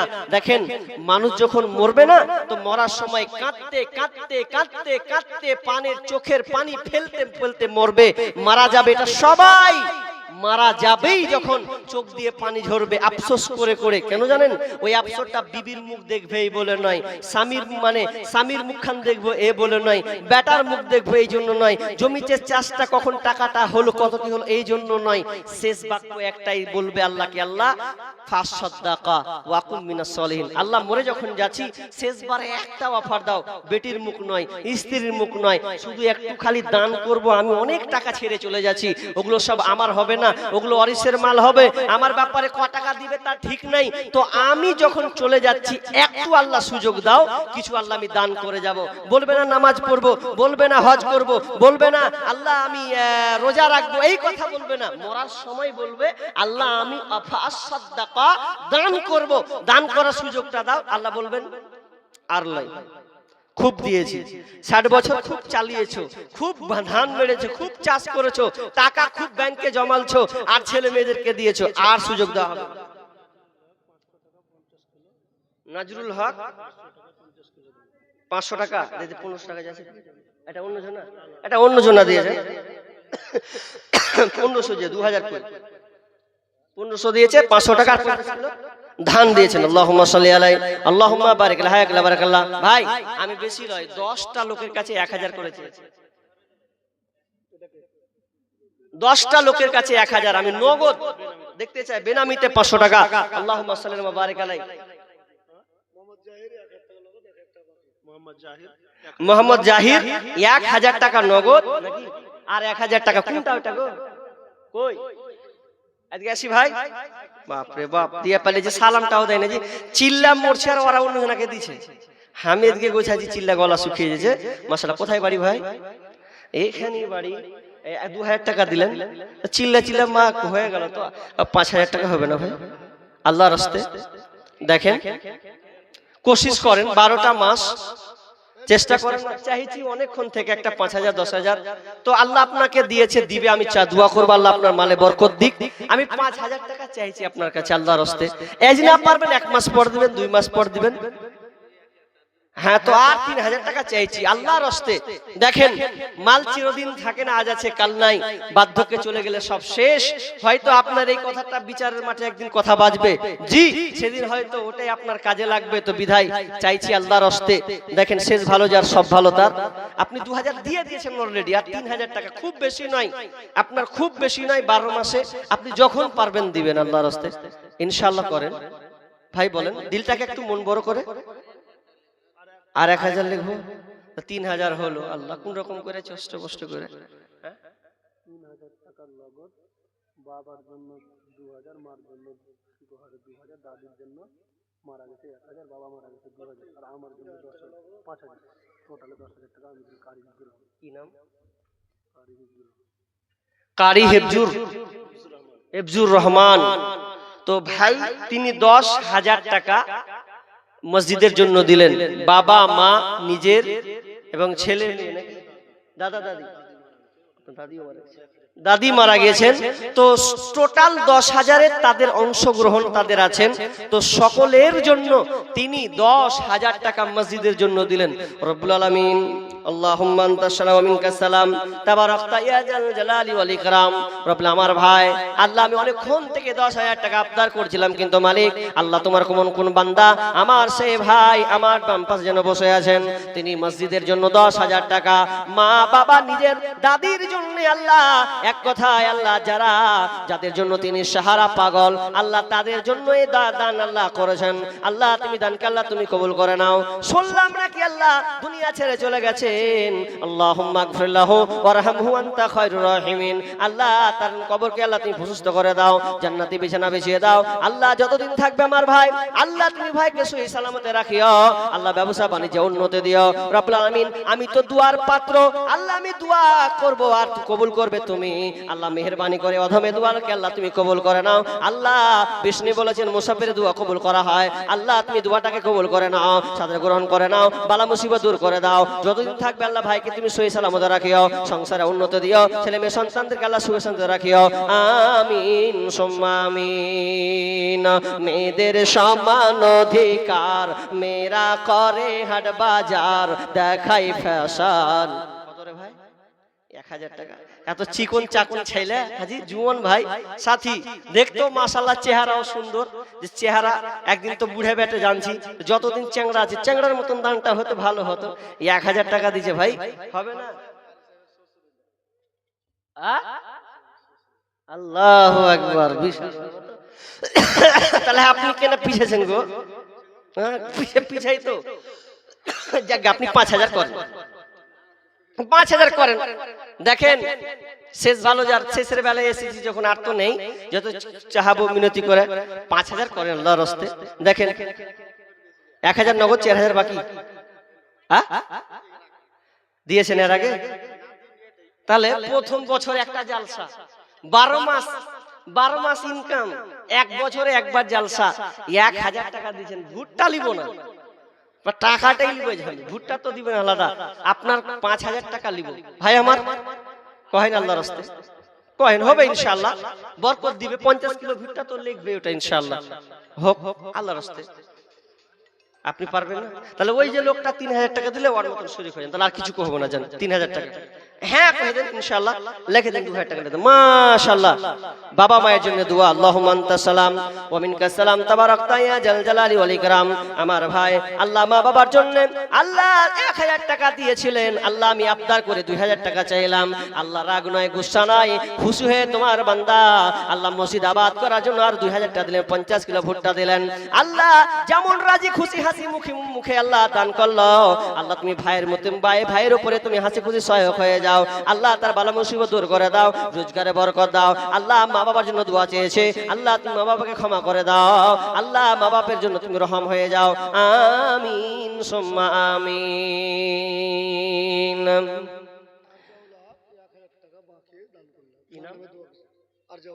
আর জাউল হক মা বাবার জন্য 1,000 টাকা বাকি দিয়েছেন। ভাই আপনারা সামনে যারা আছেন তারা সব দিয়ে দিয়েছেন, একবার উঠেন না গো, 500, 1000, 200, 100 করে দেন না। শেষের বেলায় তো আর নেই, আল্লাহর রাস্তার সামনে যে কটা লোক সব পালিয়ে গেছে, নেই তো নেই, তাহলে শেষের বেলা তাহলে আমিও আপ ছেড়ে দিয়ে আর থাকবো না। যাই হোক শেষের দিকে আরেকজন আমার দাদু শেষ বয়সে 1,000 টাকা দিয়েছেন।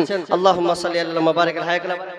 আরেকজন আমার ছোট ভাই 200 টাকা দিয়েছেন, একজন দিয়েছেন 200 টাকা, তাহলে একটা 10,000 পেলাম। আর মাস্টার তো কিছুই কইলে না, লক করে থেকে আছে, মনে হয় আর একটা বক্তা চাপে লাগছে পড়ে।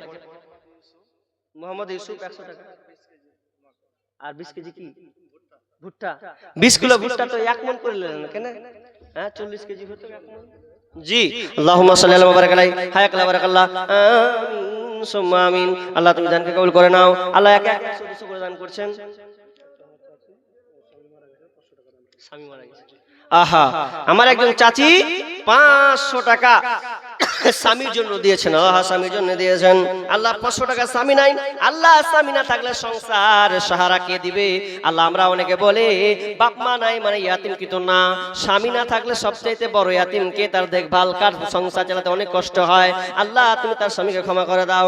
আল্লাহ আমার চাচির সংসারকে আল্লাহ তুমি রহমতের চোখে দেখো, সংসারকে সহজ করে দাও, ভালো মুসিবত দূর করে দাও। আল্লাহ চাচাকে তুমি ক্ষমা করে দাও, জান্নাতি বিছানা বিছিয়ে দাও। আমিন সুম্মা আমিন। আকাশতে নাই রে চন্দ্র, কি করিবে তারা, যে নারীর স্বামী নাই রে। আকাশতে নাই রে চন্দ্র, কি করিবে তারা। মহিলার জন্য দিয়েছে, মা বাবার জন্য। একজন মহিলা বাবা মায়ের জন্য দিয়েছেন 500 টাকা। আল্লাহুম্মা সাল্লি আলা মুবারিক আলাইহি। আল্লাহ তুমি দান কে আল্লাহ তুমি কবুল করে নাও, বালা মুসিবত দূর করে দাও। মুশারফ কত? 500 টাকা। আল্লাহুম্মা সাল্লি মুবারিক আলাইহি। হায়া কালা বারাকাল্লাহ। আমিন সুম্মা আমিন। মেয়েদের সমান অধিকার, মেয়েরা করে হাট বাজার, দেখাই ফ্যাশন। ও ভাইয়া তাদের দেখাই কি বদকার, মেয়েদের সমান অধিকার। বাবা মায়ের জন্য 500 টাকা খুব কম হচ্ছে যে ভাই, 500 খুব কম হচ্ছে। আর কিছু হ্যাঁ, তো মা বাপ দুটাই জড়িত হয়ে গেল, তো বাপ মা আর কিছু, আর 500 টাকা লিখবে, 1000 টাকা, 2000 হবে না? 2000 হবে না?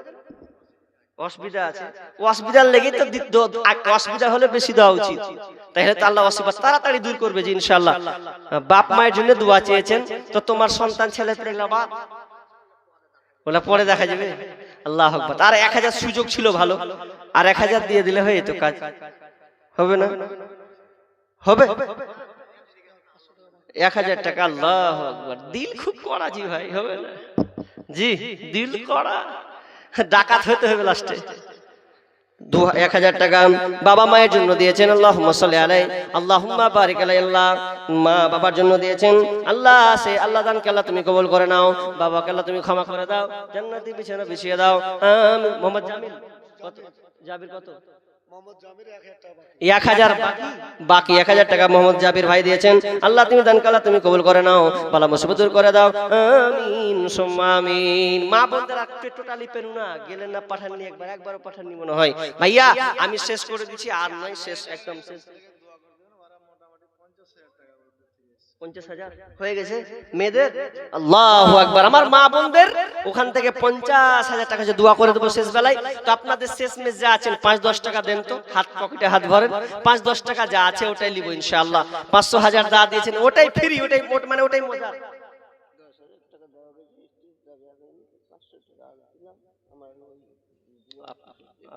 দাদু আমার 10,000 টাকা মানে দিয়েছেন মনে হয়, 10,000 দিয়েছেন, 500 টাকা তিনি আরো আমার হাতে দিলেন। তো দাদি নাই, দাদি নাই, আছে ও অসুস্থ আছে, দাদি আমার খুব অসুস্থ আছে, তিনি 10,000 আর দাদু আমার আরো এক্সট্রা 500 টাকা আমার হাতে দিলেন। আল্লাহুম্মা আনতা সালাম ওয়া মিনকাস সালাম তাবারাকতা ইয়া জাল জালালি ওয়াল ইকরাম। আল্লাহ 10,000 টাকা গেছিল। আল্লাহ দাদি খুব অসুস্থ আছে, আজিবিল বাস রব্বানা ওয়াসফিয়ান্তা সাফি লা সিফা ইল্লা সিফাউকা সিফান লা ইগাদিরু সাকামা। আল্লাহ তুমি বড় ডাক্তার, বড় সার্জন। আল্লাহ তুমি দাদিকে আল্লাহ তুমি সুস্থ দান করো, আরোগ্য সেবা দান করো। আমিন সুম্মা আমিন। ভাইয়া আমি শেষ করে দিচ্ছি, শেষে বেলা একটা আবদার, ছোট একটা সঙ্গীত যেটা আবদার করেছে পড়ে দেবো পেছন থেকে। 5-10 যদি থাকে শেষে মুসাফা করে, ওটাই আপনার শেষ ভালো। যারা সব ভালো যারা বসে আছেন 5 টাকা 10 টাকা দেখেন পকেটে হাত ভরেন, ওটাই দান। মা বোনদের কাছে যদি ঘুরাতে পারেন তো ঘুরাতে পারেন। তো একটু আসেন, একটু মুসাফা করবো মোহাব্বতের সঙ্গে, একটু হাত মিলাবো, কারণ আল্লাহ রাসূল বলেছেন হাতের মুসাফা করলে হাতের গুনাহ মাফ হয়। তো আপনারও গুনাহ ঝরবে, আমারও গুনাহ হবে। তো মাশাআল্লাহ আমার ভাই 500 টাকা তিনি দিচ্ছেন। তো আসুন না ভাই 10-20 টাকা করে দিই আল্লাহর রাস্তায়, 10-20 টাকা করে দিই। আসেন দেখেন পকেটে হাত ভরেন। চা খেতে গিয়ে কয় টাকা চলে যায়, আপনি তো 2 নম্বরই আবার কখন টানে নেবো, আবার কত টাকা কোন দিকে চলে যায়। তো আপনার কাছে শেষের বেলা 5 টাকা 10 টাকা আপনি 500-1000 দিয়েছেন, যে লোকের কাছে আছেন, আপনাদের কি বলছি লোক নাই, খুব জোরে 20-30টা লোক বসে আছেন, আর খুব নাই, তো আপনাদেরকে খালি মুসাফা করব, এটা মহাব্বতের জন্য আমি আপনাদেরকে ডাকছি। যদি 5 টাকা পকেটে থাকে, আপনাকে 100 টাকা দিব না আপনার কাছে, 2 টাকা 5 টাকা নিয়ে একটু মুসাফা করব। মুসাফা এটা মহাব্বতের কারণে, ভালোবাসার খাতিরে আপনারা ডাকছেন। জি একবার আসেন না একটু মুসাফা, 5-10 টাকা কেউ আছেন? জি কি ভাই চলে গেলে রে ভাই, ভাই 5টা টাকাও নাই, আল্লাহু আকবার, পালিয়ে গেছেন। কি নাম? মোহাম্মদ হোসেন। 50 কিলো কি ভুট্টা দিয়েছেন, আল্লাহুম্মা সাল্লি আলাইহি। আসেন 2 টাকা 5 টাকা নাই আপনার পকেটে, শেষের বেলা মুসাফা করব বলে আপনাকে ডাকছি। মাশাআল্লাহ, দেখেন তো কত ভালো লাগছে। আসেন আসেন, 10 মিনিটের আবেগ মাগো 5 মিনিটের মন, কে তুমি মা দেখতে দিলা না এই পৃথিবীর মুখ, জোর করে আসিনি ক তোর শরীরে আমি, পৃথিবীতে নাকি সন্তান হয় মায়ের কাছে দামি, তবে কেন সুখের ভুলে। মাশাআল্লাহ, আমার দাদু দিয়েছেন, এরপরে দেখেন দিচ্ছে 50 টাকা। মহাব্বতের খাতিরে, ভালোবাসার জন্য ডাকলাম, মুসাফা করার জন্য। এজন্য মাশাআল্লাহ, আমার ভাই গিয়েছিল, যায়নি, ও আনতে গেছিল। যাক, আল্লাহুম্মা সাল্লি আলাইহি। ভাই আসেন, দেন 2-5 টাকা সবাই একটু মুসাফা করব ভাই। যদি নেমে টেমেকে মুসাফা করেন তো একটা পাবেন না, আগে কয়ে দিছি, যা সুযোগ এখানে।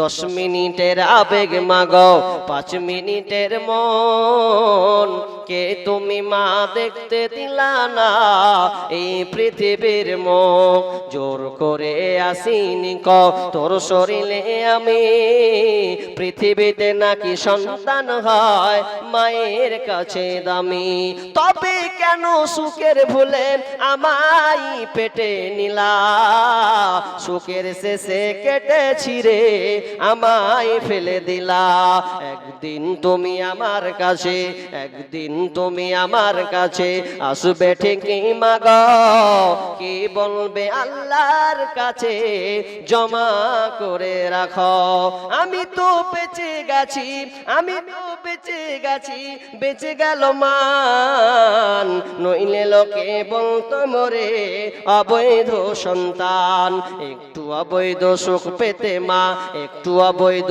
সুখ পেতে মা আমায় পেটে নিলে, কলঙ্কের ভয়ে তুমি আমায় ছুঁড়ে ফেলে দিলে, তোমার মাও করতো যদি, তোমার মাও করতো যদি তোমার সাথে এমন, বসতে মাগো সেদিন তুমি মৃত্যুর যন্ত্রণা কেমন। মাশাআল্লাহ, আল্লাহ তুমি সকলে দানকে আল্লাহ তুমি কবুল করো। আল্লাহ শুরু থেকে নিয়ে শেষ পর্যন্ত দান হয়েছে, আল্লাহ সমস্ত দান